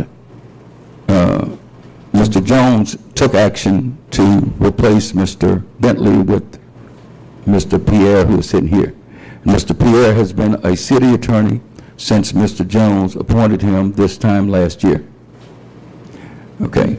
Now, I know what's been customarily done here is one thing, but our charter says the mayor may. It also says consent. Yes, that's right. The mayor may with consent. So Mr. Pierre is the prosecutor at this moment. Is there anyone that disagree that Mr. Pierre is the city prosecutor at this moment, was yesterday, and was Tuesday when he conducted court and prosecuted people for crimes and infractions upon the laws of the city of Bastrop? Does anyone doubt that he was the city attorney 2 days ago? Mr. Moore, do you believe he was the city attorney 2 days ago? Yes or no, sir? I don't know about that, Mayor, but I do know that we didn't agree with that. Wait. You mean that I need to get in touch immediately with the state? Immediately. And say that we need to nullify these things that that happened in this court 2 days ago? Well, I'm just saying that we did not have a voice in that. We voted last time not to accept the attorney. Did you vote to terminate his employment? We did not even vote to employ him. Right. So you're saying that his employment automatically ended on June 30th at midnight, Mr. Moore? You employed him without the council's approval. Sir, I haven't done any action as it relates to Mr. Pierre at all. I haven't done any action. When did I do it? Alone? When Jones appointed Pierre, did we or did we not vote on that? Yes, and did he appoint him for his term to expire at midnight on June the 30th? No, he didn't. That's what you're saying? Well, Are you saying that his term expired? You have law for that? Do I have a law for it? Yeah, do you have law to support your premise that his term automatically ended on that day? Are you a lawyer? Well, it was your recommendation that we keep him on board, but, No, but let me make it clear. What I asked for is you to approve the configuration and the addition of, since Mr. Lawrence had resigned, we didn't have a second position, okay? We didn't have a second attorney in the configuration. I was asking you to approve the configuration to add Mr. Duncan Jones with Mr. Pierre. That's what I asked for. I said in this configuration, because Mr. Lawrence was gone, we had one man that we'd agreed to pay one thing, and Mr. Lawrence was getting a salary as being this. So I wanted this, the council to approve that package. Now, if you don't approve the package, I have no recourse except to, since this man is still our attorney, to assign duties, as I have a right to do, to assign duties of both civil and criminal as it was under Mr. Gladney. And he would just collect, Mr. Gladney was getting $60,000 a year, I believe. That's what he told me, I think. And it was split, because I think at the time Mr. Gladney was making more than the mayor, I believe.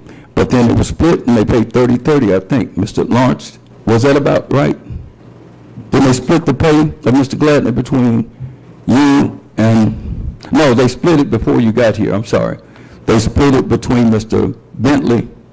They split his pay right down the middle. Now, I can call Clarence Hawkins if we go on a recess, but they split Mr. Gladney's $60,000 down the middle, and we got 30, I believe, and you don't think that's true? No, I'm just saying, last meeting, we voted not to accept Mr. Pierre.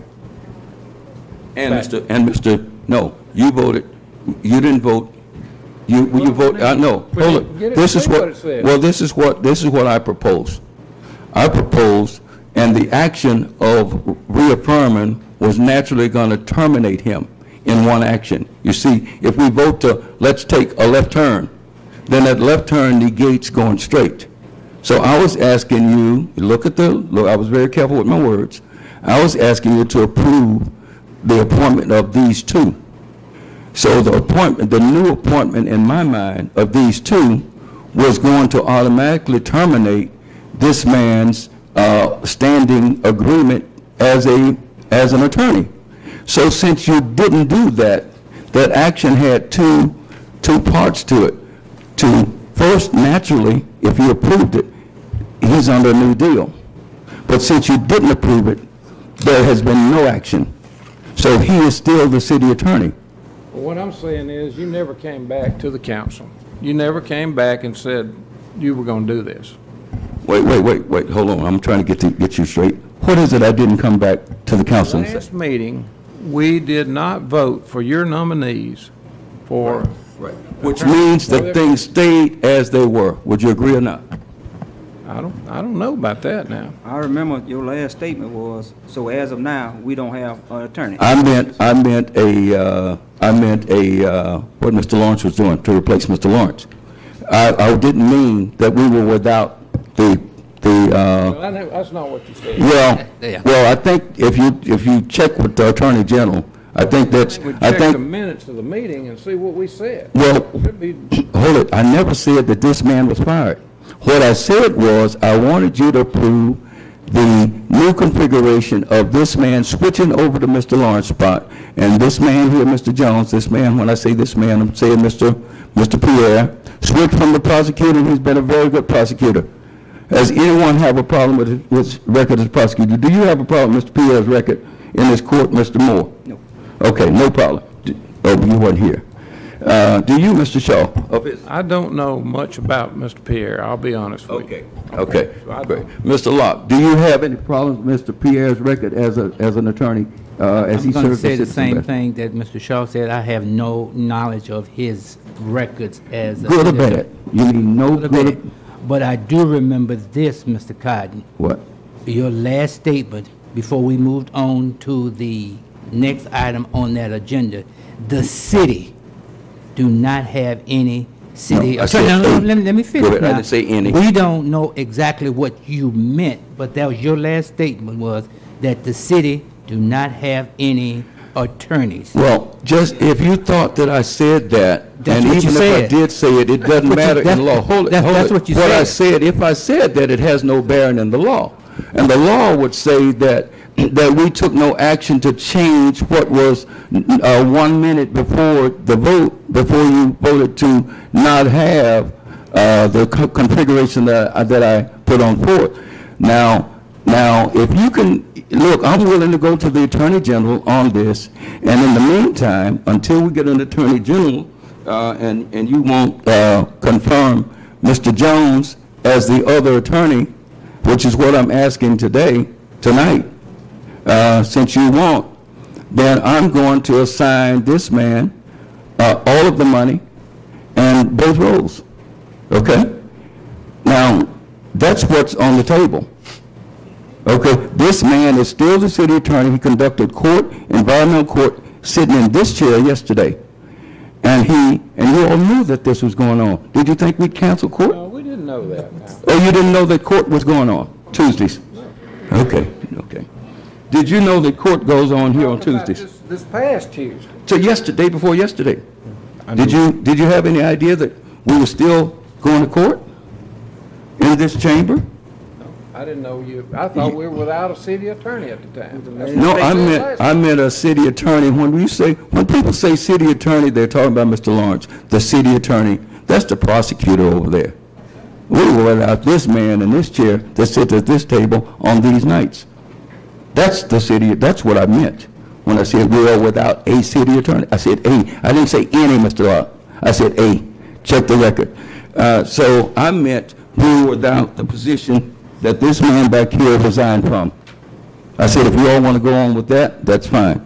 But I knew that I would have to, if you didn't approve Mr. Jones, and he is the only other candidate that I had put forth, and the mayor is the only one that gets a chance to appoint, like Mr. Trump appoints his cabinet. It's the same thing. The Congress confirms, okay? You are the Congress. Well, You're the legislative. I could live with Mr. Jones. I can live with that, but I can't live with taking Mr. Lawrence out of the circuit. Well, I told you that if you want a third attorney, No, I don't want a third attorney. well, sir, I'm not going to put Mr. Lawrence's name in contention because that man over there has been doing a great job for the city of Bastrop. Mr. Lawrence resigned, and that's my choice sitting on the front. I'm going to say that man for the record, Ms. Holmes. I'm pointing to Mr. Pierre. And when I say that man, but there's the other attorney. We've had many meetings. We've for the first time, Mr. Saunders talked about redundancy here. Mr. Saunders talked about several things. If something happened, God forbid, to Ms. Goldman, nobody knows what she knows. If something happens to that man on the camera, Mr. Floyd, no one knows the codes and the passwords and everything else that he knows in this city, and we'd be up a creek without a paddle with those two people. It's my job, sir, to make sure we have redundancy at every position, okay? And if something happened to the city attorney, the prosecutor doesn't know what the heck's going on. If something happens to the prosecutor, the city attorney doesn't know what's going on. We had worked several times, several meetings, probably 5 or 6 hours at the time, to hammer out a configuration of, I asked you to approve Mr. Duncan Jones as the prosecutor, and Mr. Pierre as the assistant prosecutor, and I also asked you to approve Mr. Pierre as the city attorney and Mr. Duncan Jones as his assistant.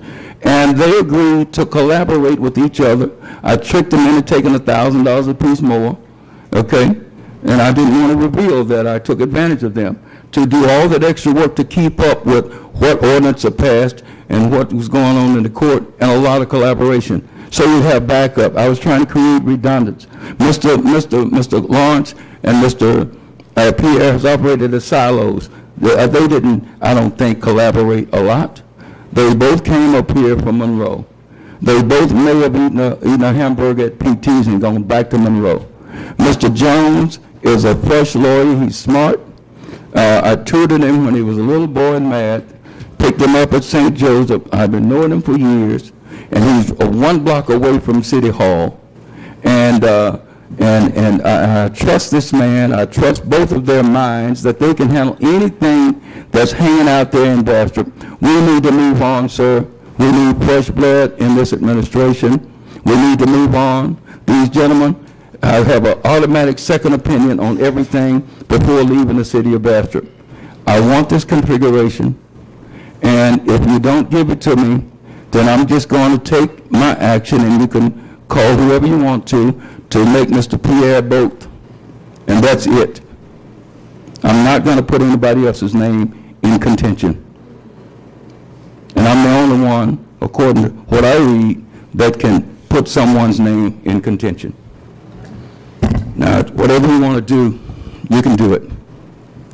I got a question, Mayor. How long has Mr. Pierre been here? 1 year. And none of the other councils knew about him? Y'all didn't know about him? I saw him one time. I saw his wife more In than a whole year? Well, I didn't make this because I like Mr. Pierre. Mr. Pierre invited me to join the Twin City Golf Club, and I promised him 12 times I would. I just saw him at Monroe. He was a city prosecutor for Monroe. We have no social relationship. We've never been to anything together.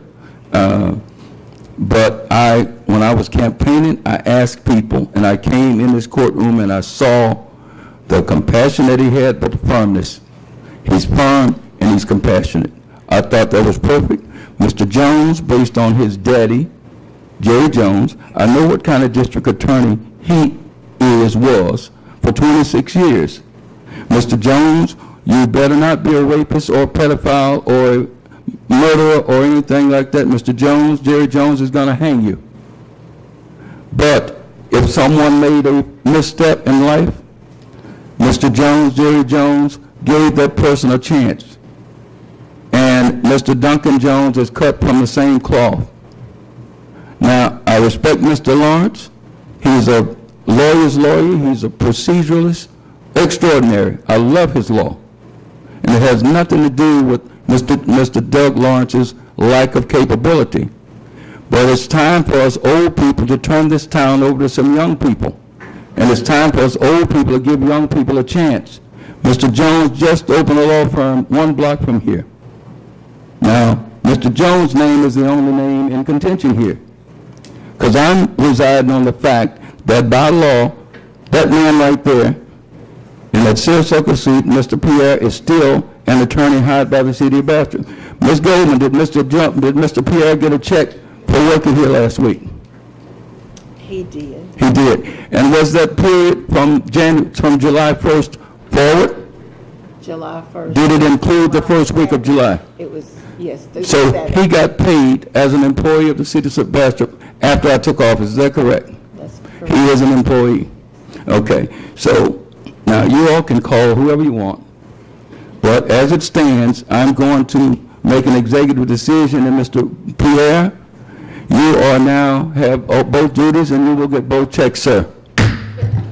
Okay? Now, if there's any other discussion, I'm going to keep my commitment to Mr. Jones, and I'm going to keep my commitment to Mr. Pierre. And if you want to hire a third lawyer to handle things, then so be it. That's going to blow up the budget, but I'll approve that if that's what you want to do. But only as a third lawyer. I'm just saying. Do you have a motion? I have nothing against Mr. Jones. I have absolutely nothing against him. So do you have anything against Mr. Pierre? I don't know enough about Mr. Pierre. I know what we had, as you have sat here and said, that there's nothing wrong with Mr. Lawrence. He's a very good attorney. No, I said that Mr. Jones was a very good attorney. No, what I said was we had worked out where they're not silos. I don't think that Mr.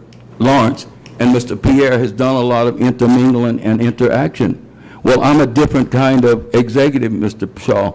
I believe in redundancy. I worked for IBM, and we knew to have things backed up. And so redundancy is in me. It's in my blood. So the configuration that I agreed to with them, and we had many, many meetings, that they were going to back up each other, and I want them to be aware of every case. And they agreed we're going to have meetings, monthly meetings with us to go through, just like we have meetings with the department heads now. I'm a different kind of guy, Mr. Shaw. So I believe in redundancy. Miss Goldman is a gold mine of gold mine. I didn't is a wealth of knowledge, and this city couldn't do without that lady. Right now. That's not so. We have. Well, okay, that's what you say, Miss Goldman. But Miss Goldman knows everything. She's been through so many cycles until she keeps us on task. Look, contrary to any rumors, I'm not trying to replace a soul at the city. We've got the configuration that we want. But I want that man, of course, whether I want him or not, until I fire him or he resigns, he's still the city attorney. But I want that man that's sitting on the front desk, who's right one block away. I can walk over there and I can say, meet me in the front of Sullivan's. We need to talk. And we can do that. I want the convenience of that. Now, if you gentlemen want to entertain a third attorney, but I'm putting Mr. Jones' name in contention as one of the two city attorneys. And I think that I have the right to assign the duties. You're just hiring the attorneys. You're not approving the duties, sir, according to the charter. Now, you can get your lawyers, but my lawyer told me that that's what his interpretation was. He read the charter, and he says, you have the power to put the attorneys, and he said if Mr. Pierre got a check by action of the parties, he's de facto still here. He got a check for the 1st through the 7th, so he's still employed. He conducted court in this courtroom just yesterday. Okay? So if he's not, and Mr. Moore, you're saying he's not. I got a question. I have a question. Would you have a problem? I don't want to put Doug on the spot, but I What? would like him to come up to the podium. I need to ask him a question. No. I do have a problem with that. You don't have that right, sir. I have a question. What? So did the other aldermen that y'all approved Pierre to come on board last year from Arthur Jones? The question is, did you approve Mr. Pierre last year? So you did. As a prosecutor. But you didn't know much about him? What you approved was a city attorney, whether you knew it or not. You approved a city attorney. Yeah. Mayor Jones may have specified the role, but he didn't have to do that. I'm just trying to quote that, Mr. Shaw, you said that y'all don't know much about Pierre, but if y'all approve him to come on. What's the problem with it now? Yeah. Is that what you're saying? That's what I'm saying. You got a problem with it now? As a city attorney. Role is the mayor's responsibility. The mayor can, according to what my attorney told me, can say, hey, you guys switch up. Or you're gone, he's going to fill in for you. That's what, you are hiring attorneys. You are not to micromanage the roles. Now, that's what my attorney said. That's what this thing called the charter says, I think. Let's see, it says here, as prescribed, let's see what it says. I'm trying, for the municipality, prescribe his or her, that's not talking about you guys prescribing. That's saying the mayor prescribes his or their duties and fixes the form and extent of his or her compensation. We interpreting two different things, because I keep going back to the mayor with the advice and consent of the Board of Aldermen. Or you reading a city? I'm reading what you gave me. Yeah, that's right, to make the appointment, to appoint city attorneys. You're 100% right. But to prescribe their duties, sir, I think that's a stretch to think that the executive department, the executive branch prescribes duties, sir. You can prescribe the duties, but the appointment belongs to the city council. That's right, and you have a chance to appoint Mr. Jones. That's the only thing on your table. Yeah, we can't was recommend. Mr. Jones. You know. Mr. Pierre is already a city attorney unless one of you are a lawyer and can tell me differently. Mr. Locke? According to the charter, we can't, city aldermen can't recommend anyone. Well, I'm saying that this man, and when I say this man, Mr. Pierre is still the city attorney. Yeah. He is still a city attorney. I agree. Now, we don't have to have two. We can just have one, and he can do the whole ball of wax. I mean, it's the law. We have one. Now, the question is, do you want him to do everything himself? I'm sure his law firm might not mind him being able to be here. He's here tonight, so obviously he can be here. And he's definitely here during the week when we have trials in environmental court. He's doing everything. He's doing it now. But nobody's at that table. And I'm trying to split the work up between him, who I don't have to appoint, and I don't have to replace. I'm the only one in this room can tell him, you're fired. And he's the only one in this room can tell me I quit. So until he quits or until I fire him, in my mind, he is still the city attorney. And I'm not going to fire him. That's what you're asking me to do by this action, is to fire him. I'm not going to do that. I made a commitment. This man contacted me. And I was going to get Mr. Duncan Jones and Mr. Well, sorry to cut you off, Mayor Cotton, but now you should make a decision if we're going to bring on Duncan Jones. And That's the only thing on the table. That's all we have to vote on. If we're gonna bring- So I need a motion to whether or not you're going to appoint Mr. Duncan Jones. He is the only candidate, because I'm accepting now. Look, I tried to give you the benefit of the doubt of participating in the roles, okay? I tried to, as a courtesy, to give you the benefit of the doubt of participating in the roles that I'm going to assign these two gentlemen. Well, I motion to bring Duncan Jones in. Okay, do we have a second? I second. It's been moved by Mr. Dear Green. Derek Green and second by Mr. Prater that we accept Mr. Duncan Jones as a city attorney, knowing that we already have one city attorney and we can split the work with the two. It's been moved and second. Ms. Goldman, did you get that? Yes. All in favor? Aye. All opposed? No. No. PL. Okay. Mr. Pierre, you are the sole city attorney of the city of Bastrop. Thank you, sir. Let's move on.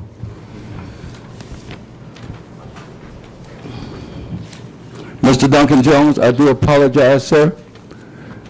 I do apologize. I'm so disappointed in this council. But I am not going to appoint anyone else other than those two gentlemen. And you guys can hold to your guns, but that's it. I've made a commitment to them, and I'm going to keep my commitment. Liquor license. Commitment to who? I made a commitment that I would nominate them, and that they're my choice. Okay? They're my choice. You're talking about Pierre and... Pierre and Mr. Jones. Yes, I made a commitment to them. We spent hours and hours upon reconfiguration, and holding each other's. I liked what this was going to look like. I had the right amount of communications. We had all of the elements. We have a perfect storm here. We have Mr. Duncan Jones a block away and Mr. Pierre. Mr. Jones is a new attorney, and I think we should support our own, and I think we should be ashamed of ourselves, as I am. Mr. Chief, please come forward. Jesus, have mercy. Oh, Lord, help me. Liquor license. Roma Italian Bristow, 124 South Washington Street, Class R, a $500 restaurant. Chief Allen Campbell. Chief. Mayor, Board of Aldermen, this is a new application that when I come back from vacation, I believe was on a Monday, I received July the 3rd. I went and done the measurements, measured it 3 times, According to the city's ordinance of 300 feet, it did not fall under the requirements of what, as the chief of police, I would recommend. I allude to what Ms. King had said earlier and then leave it at the pleasure of the mayor and the council. I was in contact with the state's agent. The state has 500 foot, except for what municipalities put into ordinance. Your ordinance that we operate off of says 300 feet, and it does read property line to property line. So it is my recommendation that it's the pleasure of the mayor and the council, but according to the city's ordinance, it does not fall under the 300 feet. Okay, how close? It's about a foot or so short, right? I measured it 3 times. I measured it at 296 one time and 294 according to my 292 twice, 294 one time, and 294 is what Google Maps places. And that's to the south wall, to the exterior wall. My measurement was from the storefront of the Roma Italian Bistro. Which was the wall, not the door. The seam of the storefront. The seam, yeah, right. To the grass yard of the Methodist Church. Now, did you use a plat? Because what's the distance, Chief, from Gibson Cleaners to the church? What's that distance there? There's 11 feet in the alleyway that travels to the west off of South Washington. Now, the plat that we have shows 14 and a half feet. Is that right, mister? It's 14 and a half, Chief, the alleyway. The grass has just grown onto the alleyway, okay? I measured it until I was off the pavement into the ground. Well, the grass has grown from the church over this way, and it's on the plat, on the legal plat, it's 14 and a half feet. So your measurement was short. Okay. Yes, sir. But we got 300 feet from Gibson Cleaners, and we did a tape from Gibson Cleaners all the way to Roma's, and the door was 315 feet from the south wall of Gibson Cleaners, 300 feet exactly. So then when you add that 14 and a half feet, it brings it back. We're within a foot, like the Assistant Chief said, because we went and remeasured, Chief. I had a meeting with the church. Okay, let me state this. Go ahead. The concern was the First Methodist Church. So Councilman Shaw had agreed to go to the church and have a meeting with them. What was that like, Councilman? They unanimously agreed to grant the license based on our recommendation. Yes, sir. And that was the board, right? Well, that was, yeah, their committee or whatever. Okay. In fact, I had one member in a meeting this week, and she detailed how those Methodists voted to have that glass of wine with the with their with the Italian food. So I'm glad they weren't Baptists. But anyway, based on that, I would move that we grant the license. Okay. Mr. Shaw has offered the motion. Second. Second. Okay, it's been seconded by Mr. Moore. Moved by Mr. Shaw, second by Mr. Moore, that we grant this license. And is anyone from Roma's here tonight? They were here last time. So, Chief, thank you for your diligence, sir. And thank you, council, for being such a progressive council. Oh, yeah. We haven't done it yet, huh? Okay, yeah. All in favor? Aye. All opposed? Roll call? Mr. Moore? For? Pardon me? I'm for, yeah. Okay. Mr. Prater? Yes. Mr. Shaw? Yes. Mr. Green? Yes. Mr. Locke? Yes. Thank you, gentlemen. Okay. Number 11, discussion action. Renaming East Madison Park as the Smith-Wilson East Madison Park. I wish Mayor Clarence Hawkins was here in 2007 on August the 10th. August the 10th, 2007. I was coming in from town and I had a meeting with Mayor Hawkins. And thank you all for attending. I was having a meeting with Mayor Hawkins, and I couldn't get downtown, and I didn't know what in the world was going on. I tried this way, and town was blocked off, and I didn't know. And I tried to get through to Mayor Hawkins, and I couldn't. We had the most horrific event, I believe, in the history of Bastrop. We lost two of our finest policemen. Chuck Wilson and John Smith. And I've come before this council several times over the years to do something that I think befits their memory. I've offered walk-in parks to this council before. I felt that Bastrop needed a walk-in park as part of our Certified Retirement Community Program when Kathleen Blanco was governor. And I came before this council to propose that before 2007 that we get some pavement and create walking trails in our beautiful parks so people could exercise without going to the industrial park where it's unsafe early in the morning before sunrise in the wintertime, or carrying sticks up and down the road for dogs and walking. And when this event occurred, I asked the council to rename a park, or to create a new park, not rename, but to create a new park over by Baronsfield for walking. There's an area over there that I thought was suitable, and I did a study between that park and another park, Palm Bridges Park in Jackson, because the terrain was similar, had creek running through and a little up and down hills, soft hills.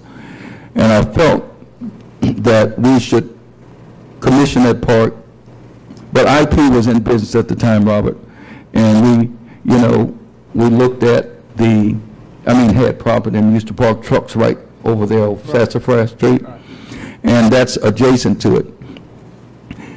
But what I'm asking on this 10th anniversary of the shooting of these two fine gentlemen, who I can still see Chuck Wilson, a Caucasian officer. Every Juneteenth, he was in the park, at Dodson Park, with his green four-wheeler, with black kids hanging off the back, bouncing up and down, and he's, running them through the park. Chuck was a special kind of individual. John Smith, they were partners as detectives in Bastrop, and we know the circumstances of that horrific day that will live in infamy for the rest of our generations at least. So on the 10th anniversary, I'm asking this council to rename East Madison Park Smith Wilson Park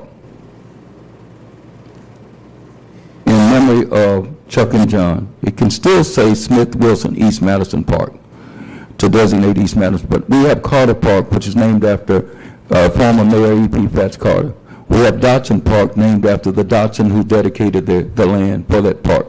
We have Ralph George Park, south of, over in the Elm Street area. We have Jackson Street Park. We've got Martin Luther King Street Park.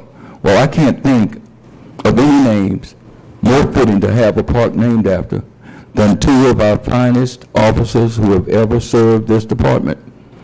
So on this day, the 10th anniversary, which is coming up in just a few days, I would like to have a ribbon cutting out there proclaiming East Madison Park as Smith Wilson Park. John Smith, Chuck Wilson Park. There are many ideas that we have, and we want to get all of your ideas. We want to have a brick for every fallen officer that's fallen from August, from the time that told the time of that horrific day that we will never forget. I want your permission to contact every department in this country, and chronologically along the path, if we do walking trails, I would like to have bricks in honor of, or some other ideas that some of you might have. It's not final, but we want a commemorative park because blue lives matter. All lives matter, which includes blue lives. I don't know whether there's such a park that commemorates 2 officers, but I believe that we can be unique in doing this, and I put a lot of work in it already. I've gone to universities and had teams of people design things that I've offered before this council. One time I offered it, I was told by a council on the west side, if you don't start it at Dotson Park, we're not going to do it. You know, all kinds of things. So it's been in my spirit since 2007 to do this, to ask this, and I'm asking it now. If we can bestow such an honor upon these two gentlemen to rename East Madison Park and let it forever be in the memory of Chuck Wilson and John Smith. Do you need any more information before I ask for a motion? Does anyone have any questions before I ask for a motion? Mr. Locke, do you have any questions? No, sir. Mr. Green, do you have any questions? No, sir. Mr. Shaw, do you have any questions? Mr. Prater, do you have any questions? Mr. Moore, do you have any questions? Can we get a motion? I make that motion, Mayor. second. Okay. Hallelujah. Woo. Thank you. Mr. Moore made the motion. Mr. Shaw, second. Can we get a vote? Aye. Roll call. Mr. Moore? Mr. Prater? Yes. Mr. Shaw? Yes. Mr. Green? Yes. Mr. Locke? Yes. All present. Thank you, Ms. Goldman. Mayor, when we did the agenda, we didn't have a resolution, but there is a resolution in there. Thank you so much, Ms. Goldman. We'll have 3 originals, and 1 family will get 1 each. Yes, ma'am. If the press can get this, we don't have a lot that you guys report on that's good about Bastrop. But we love our police officers, sir, and they protect us, and we're going to give them every bit of support that we can. We're going to have a safe community up here. And I want to thank these fine gentlemen as they are. Are you guys signing this now? Yeah. I didn't expect a signing ceremony. I can't imitate someone that I know and do this, you know, after we sign it. But this is a pleasure. It shows what can go on when we live in a peace room instead of a war room, gentlemen. We can accomplish so much if we just dedicate ourselves and have more confidence that we want the thing that's best for Bastrop. I hope we can get to that point and eliminate war from this room. Will they be open Monday? So Tuesday.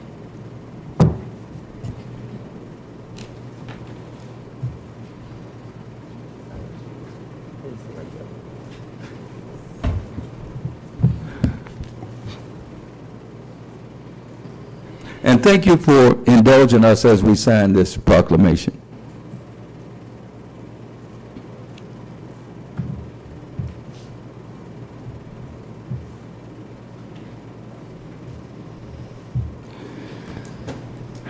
Item 12 on the agenda is an action. And this is merely an invitation. I have no idea what the school board's going to do. But this house that we're in is the best lighted, the softest seats, the most comfortable assembly place of this size in the parish. I've gotten comments from various council members, and one particular, I won't call her name. We were on the phone talking, and the council member said, we're 3 balloons. There's 1 balloon the school board, 1 balloon the city council, 1 balloon the police jury. And let them fly their way, we'll fly our way. And I said to him, I said, sure, there are 3 balloons. But the problem is, those balloons are tied together, and they have a payload. So imagine 3 balloons tied together, and they have to lift something together, and it takes all 3 to lift that. That's Bastrop Louisiana, Morehouse Parish. And in my opinion, the biggest balloon, as I told this council member, he knows who he is, the school board is the biggest balloon. Because what they do, if they have great schools, then I told him, and I'll share this with you, I said, me and the other 5 of you can be as dumb as a box of rocks. If we've got 8 schools, we'll just come up here and just rubber stamp stuff because we'll have so much money. We'll never be short because people would move to Bastrop purely for the schools. So the school board is the biggest balloon, and we are 2 other balloons, still significant, but we're tied together and we're carrying a payload. We can't have this attitude that the school board's a silo, and we're a silo, and the police jury is a silo. This building is owned by the same taxpayers that own the school board property. And we can't differentiate and say, this is ours and that's theirs. It belongs to you, the people of Morehouse Parish. Now, this building is environmentally sound. We're next door to the police station. We got security over here, Mr. Jones, Kenny, I know your name, Kenny Niles Jones. We have Mr. Jones, that's security.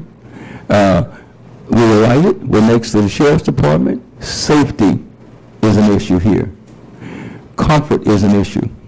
More people come here than drive down Martin Luther King, cross that railroad track right next to the New Jerusalem, I believe. So with convenience, we have convenience, we have security, we have well lit, it's air conditioned. Guests can come here and we would not be ashamed to bring any guests from anywhere in this building. So this is just an action. The last city council, I came before them in their last meeting and asked them to reverse their decision to kick the school board out. Now, this building belongs to all of the people of Morehouse Parish. And it's the best building, in my opinion, for meetings. We have a videographer. We have feeds here to the cable system. We have, we're right next to the, this is just an invitation. I'm not asking you to vote on it, so you can stop shaking your head. I'm not asking you to vote on it. This is not a school board vote. I'm just asking this council to extend the olive branch, extend the invitation to the school board. If they don't want to meet here, that's on them. But here's the thing. We have open meeting laws, and what's the purpose of open meeting laws? So that people can know what goes on in the government, right? Right? You know, 3 of these guys can't get together, legally, can't get together and decide on anything, because that's a quorum, right? We can't get together and decide, this is how I'm going to vote. That's a meeting. Okay? Open meeting laws are designed so that people can know what goes on in the government. And I'm saying that little place on that dirt, it used to be a dirt road. I see they paved the parking lot, but it's dark out there. It gets dark at 4:30 in the wintertime. Most of the people that go to school board meetings are women. They get out of their cars unprotected and walk in the building. Now, I went and I filmed it. And I've got it on film where we're walking in the dark. And inside, there are 2 policemen. There were 2 of our detectives inside, not outside. There was no security outside. Now, maybe you got some video that's different, but I got video that shows 2 people inside. So, from a security standpoint, and then the people that's in Jones, Louisiana, the people that's in Bonita, Louisiana, the people that's in Gallion, the people that's in Log Cabin, the people that's in Beekman, the people that's in Collinston, the people in Marouge, the people that's in Oak Ridge, the people that's in Perryville, have a right to know what goes on at school board meetings. We have the facilities and the capabilities to broadcast and let people attend from the comfort of their homes. So that's why I'm asking you. Now, some of you may have been embarrassed, but I think that the information, the positive side of that people have a right to know what goes on in their public meetings, and I have confidence that the school board will be on their best behavior. I have confidence that if we extend this invitation and they decide to accept, then the people will know what goes on in their government. And that's what I'm trying to facilitate, is a comfortable place here and I see a good crowd here tonight, and I doubt if we would have this crowd on Martin Luther King South across the railroad track. It's just inconvenient to get out there, and let's go on. So, can I get a motion to, or is there any? Before we say anything, Yeah. that school board members out, can we hear from them? Who's here? Ms. Thompson out there. If you'd like to say something, Ms. Thompson, you're sure welcome to. We said everything to you, Mr. Cotton, what we told you no. No, that wasn't in a meeting. That wasn't in a meeting. That was not in a meeting. No, that, Well, we gonna have one. yeah. Well, this says, the motion was just, the motion was just to extend it, so we can do that if we want to. Well, let us see whether we're going to do it. Open meeting laws. Well, when I spoke with, it was a short period of time, I was able to get out to like 65 of my constituents. Their love for the school board means to be here. So, You're out of turn. I represent District D, Ms. Rose. Yeah, no, our decision is the invitation. Yeah, Mr. Green, Mr. Green, our only decision is the invitation. This is the people's house, and I think it would be incumbent upon us. I know that some are not in favor, but I want to see if we can entertain a motion to invite them. Now, I think it's highly unlikely that they will not accept our invitation, which is fine. That's their decision. But I want to go on record as inviting them, as extending an olive branch that we want to work with them if they're willing to work with us. So whether they accept or not, you know, it's up to them to tell the constituents that their place is better than our place. But can I get a motion to put this forward? Just an invitation, gentlemen, just an invitation. I motion it. It's been moved by Mr. Green. Can we get a second?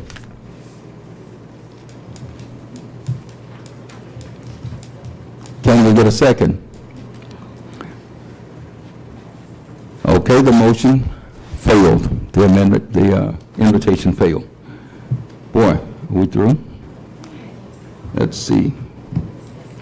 Okay, I'd like to ask for a motion to expand the agenda just for 1 minute, 2 minutes, to discuss forming of utility commission and the purchase of a fire truck. Do we have a motion to expand the agenda? Make a motion, Mayor. It's been moved by Mr. Moore.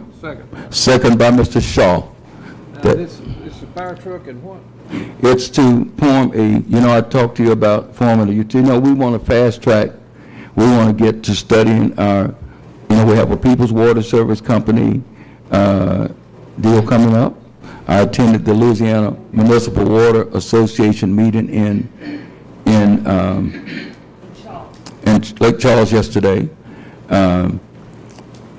I talked with engineers and I talked with people, and we want to give the people a good study of not just Peoples, but Peoples is coming up. And I promised people when I was running for campaign that we would form a utilities commission. We tutor kids all over the country, and one problem they have is data. They don't have data. They got these things here, but too many people don't have enough money to buy data packages. And we help them with the lesson and stuff. And this goes to our Towns to Gowns program where we want. So when we're negotiating for franchise agreements, in a town in Alabama, in Utah, Alabama, we got T-Mobile to dedicate 1,100 laptops or Chromebooks. You get it? But that's all in franchise agreement time. That's the best time to negotiate for concessions from utility companies, not just water, but cable and, we got the gas company, we got AT&T, we got several utilities, including our own sewer system. But I wanted to have we have so many smart people in this town. As you all have said, we've got smart people. Dr. William Alexander, who turns 90 in September, has agreed. I want to nominate him. Each councilman will nominate one person from your district. So that's you 5 gentlemen and me nominating one person, Dr. William Alexander, who is without a doubt one of the most intellectual, impeccable men in this parish. There is no agenda but to study. And then we will ask people from outside the city to come in this hall because they're outside the city limits. And we want them represented because some of these utilities filter over into areas outside. So that will be 7 members, 5 from you, 1 from the people outside, and 1 from me to coordinate, and that's Dr. William Alexander.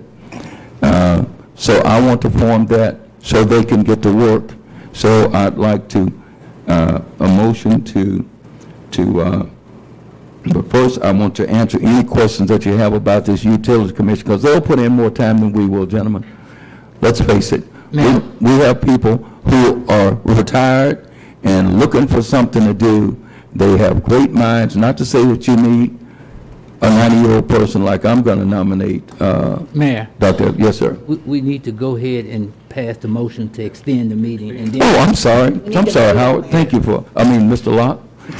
Got a little ahead of myself. I'm so anxious to get this done and close the meeting. So it's been moved by Mr. Moore, second by Mr. Shaw to expand the agenda. What's your pleasure? Aye. It's so moved. The ayes have it. Now we can have the discussion. Thank you, Mr. Locke. Now we can have it. It's going to take me, the ayes have it, yeah. Thank you, Mr. Locke, for your parliamentary assistance. I need it, because I didn't practice this. What about this fire truck? Well, let's talk about the forming the Utilities Commission first, and you can up or down it. That's your decision. Or we can just wing it and not have any study and just grant them without. But see, I feel that the people, we owe it to the people to do research. Now, I'm not this rubber stamp guy, okay? Let's take the water company, for instance. What this Utilities Commission will do is they will study the water company. There's 165 miles of mains, pipe. Some of that pipe's been in the ground 80 years, okay? We need to know the people of this citizen, need to be informed before we sign an agreement extending a right to have a monopoly for 15 years or so. With Flint, with what went on in Flint, Michigan, and now I love private ownership. I'm an entrepreneur, and we're not trying to take anything, but I want independent people who don't have a political agenda to study the condition of the water company, to ask questions about what the age of these different mains, this 165 miles of pipe, some 10-inch, some 8-inch, some 6-inch, some 4-inch, and some even 2-inch as you get further out to the four extremities. I'm saying that the people deserve us to fully vet everything. And we need to, in my opinion, look at the cost maybe of the infrastructure of replacing, or you're going to have to replace 10 miles of this 165 miles. 165 miles is from this building to the City Hall in Marshall, Texas. Now just imagine leaving here and going to Marshall, Texas. If we stretch that pipe, that 165 miles end to end, that's how far it is. So there's a lot of pipe under this ground. And I know pipes burst in the summertime. You wait until we get 105 degrees, you'll see those trucks excavating our streets and the water coming up. Well, that's because the integrity of the pipes might not be what we think it is. And I met with engineers from the Louisiana Municipal Water Association yesterday. I met with people. They provide services to do studies free of charge, so it wouldn't cost the city. We can get professional opinions and let these professionals that you appoint and that I've appointed Dr. Alexander because he's got tremendous organizational skills and he'll keep the group on task. So that's his job. And I don't have one way or the other, but the people need to know. Also, we're going to have the rural development people. I met with Lee Jones and the gentleman from Washington, D.C. yesterday in Lake Charles. We had a productive meeting. What we're looking at is the fact that Bastrop, if you take the 2010 census and you take the 2015 census, the census is going down like this, right? And if you do a linear regression, I did a linear regression on the census, and it says that if the census goes exactly like the Census Bureau had it in 2010, then 2015, in 2020, My number said we're going to have 10,001 person. I can share the data with you. You know, I put it in my computer and ran a linear regression on it. 10,001 person. That means we need to get rid of 2 people in order to be under 10,000. If we do that, we'll be in a whole different stratus when it comes to rural development. We'll qualify for all types of grants. So the committee will have census data. They'll have information from rural development. They'll have engineering reports. We need to know how much of this stuff is going to be replaced during the time of any kind of franchise agreement. What is it going to do? How is it going to impact water rates? Because if they have to spend, if our private provider now have to spend $2 million or $5 million, guess what? The Public Service Commission is going to grant them a rate increase. We need to have an idea of what that might look like. And then we need to have an idea of what, at the end of this 15 years, the water system is going to look like. So we'll know that when we pass this on to another mayor and another council, what they'll be faced with. We don't want them to be faced with a rotted system that's in a deplorable situation. We owe it to the people to do our fiduciary responsibility to do the best job other than rubber stamping. I'm not a hen setter and I'm not a rubber stamper. So I would ask that you gentlemen will think of someone by the next council meeting to appoint to a commission. First, I want to create the commission. We have a housing commission that's not active. We have an airport commission that's not active. We have all these commissions that have been created and none of them basically are active. But this one is urgent because we want to get people's an answer. We want to get them, we don't want them to stonewall us with data. We want to give them an enema and a colonoscopy. And they should be willing to take it. Because the people deserve to know the shape of their water system. Think about Flint. Think about Faraday. Think about places.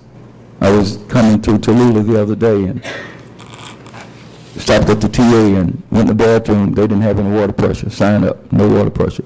Now, Peoples is a great operator. I'm not saying that.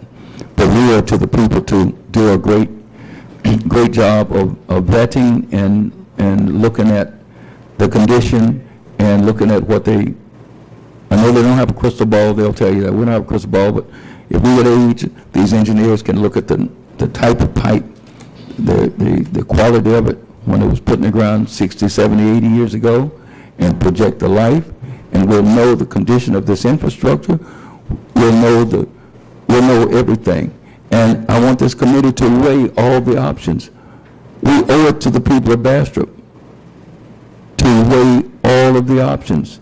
I don't have an agenda except to find out what's best for Bastrop. So, can we get a motion to create the Utilities Commission for Bastrop to do a thorough study and to engage all utilities and study what we can do best? Gentlemen, we're not going to do all this work. We've got people who are smart, that's willing to work and volunteer. Come on now. We're not going to do it. Let's not pretend that we're going to do it. May I make that motion? Thank you, Mr. Locke. Mr. Locke has... I'll second. Moved by Mr. Locke, second by Mr. Prater. All in favor? Aye. Aye. The ayes have it. The Utilities Commission is hereby established. Ms. Goldman, you'll have to guide us on how to do that. Okay. And so we formed that. And I'm asking each council member, any discussion or anything? Okay, thanks. I should ask for discussion first, right? Discussion after the fact, Mr. Locke. Mr. Locke's a great parliamentarian. Okay. Can we move along? Yes, we can. Mayor, just to clarify, you want them to call your office to give a name, Yes, ma'am. the address, and a phone number of who they I want? thought we'd bring it next. Well, no, let's speed it up. If you all will agree, since it's, okay. No, can we, if you have it faster, Mr. Locke, that's fine. We don't have to name them at the meeting. We can bring them to the meeting to introduce them to the public. But if you can comb your district and try to have a name. If we don't have all names, we'll just extend it.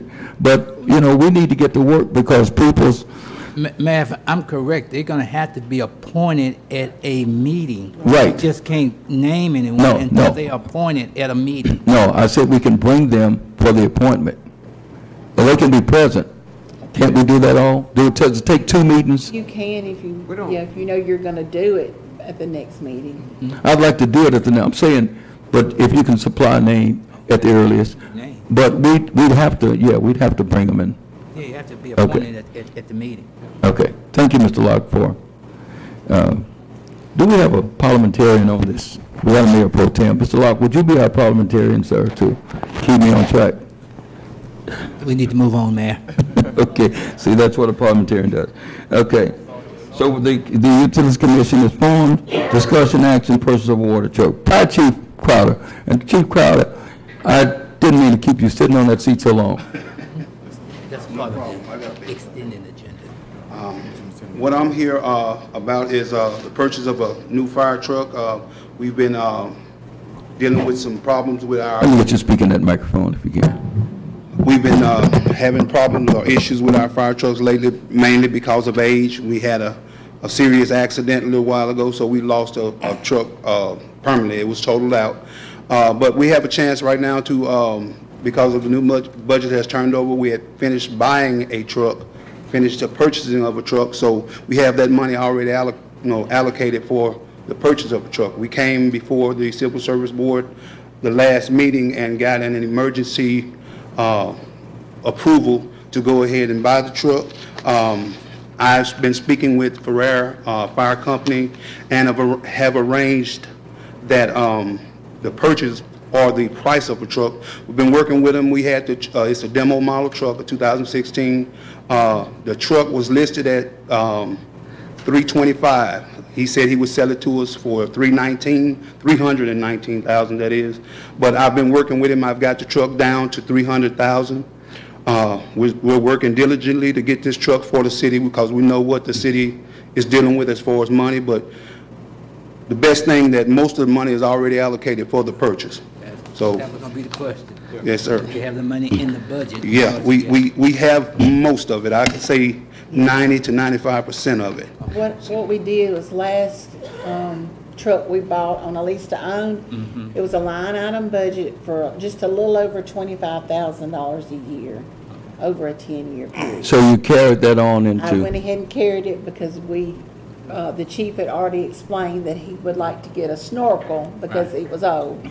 But then we had this problem here. So the last finance quote they give us with that, I think the note was a little over $9,000 a year more than what we budgeted. He's got them down to $300,000, but I haven't seen the figures of what the monthly would be. They have sent the figures. They are in an email. We just hadn't went over them. They came today.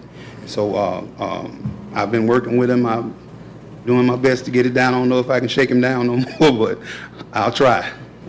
But that's where we are now.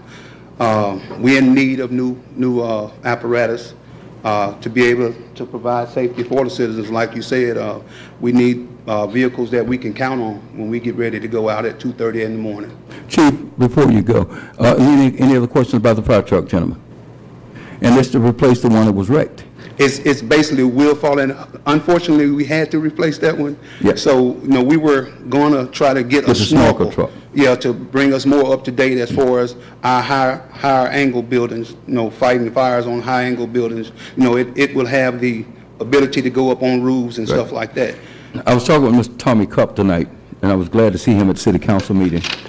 And I had gotten Ron Bush when we went down to Northern Exposure before I took office. We went on the Washita bus, and I asked him to get State Farm to tell us what the difference in premiums were for, based upon a 2. When Mayor Hawkins left office, we had a 2 rating. Is that right, Chief? Yes.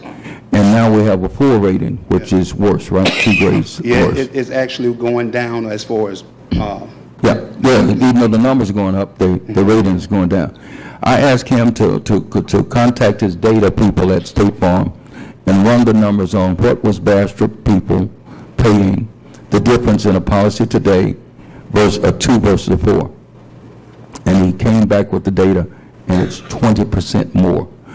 Every homeowner, basically, and every business owner is paying 20% more as a basis of our rating, fire suppression rating, than would be 20%.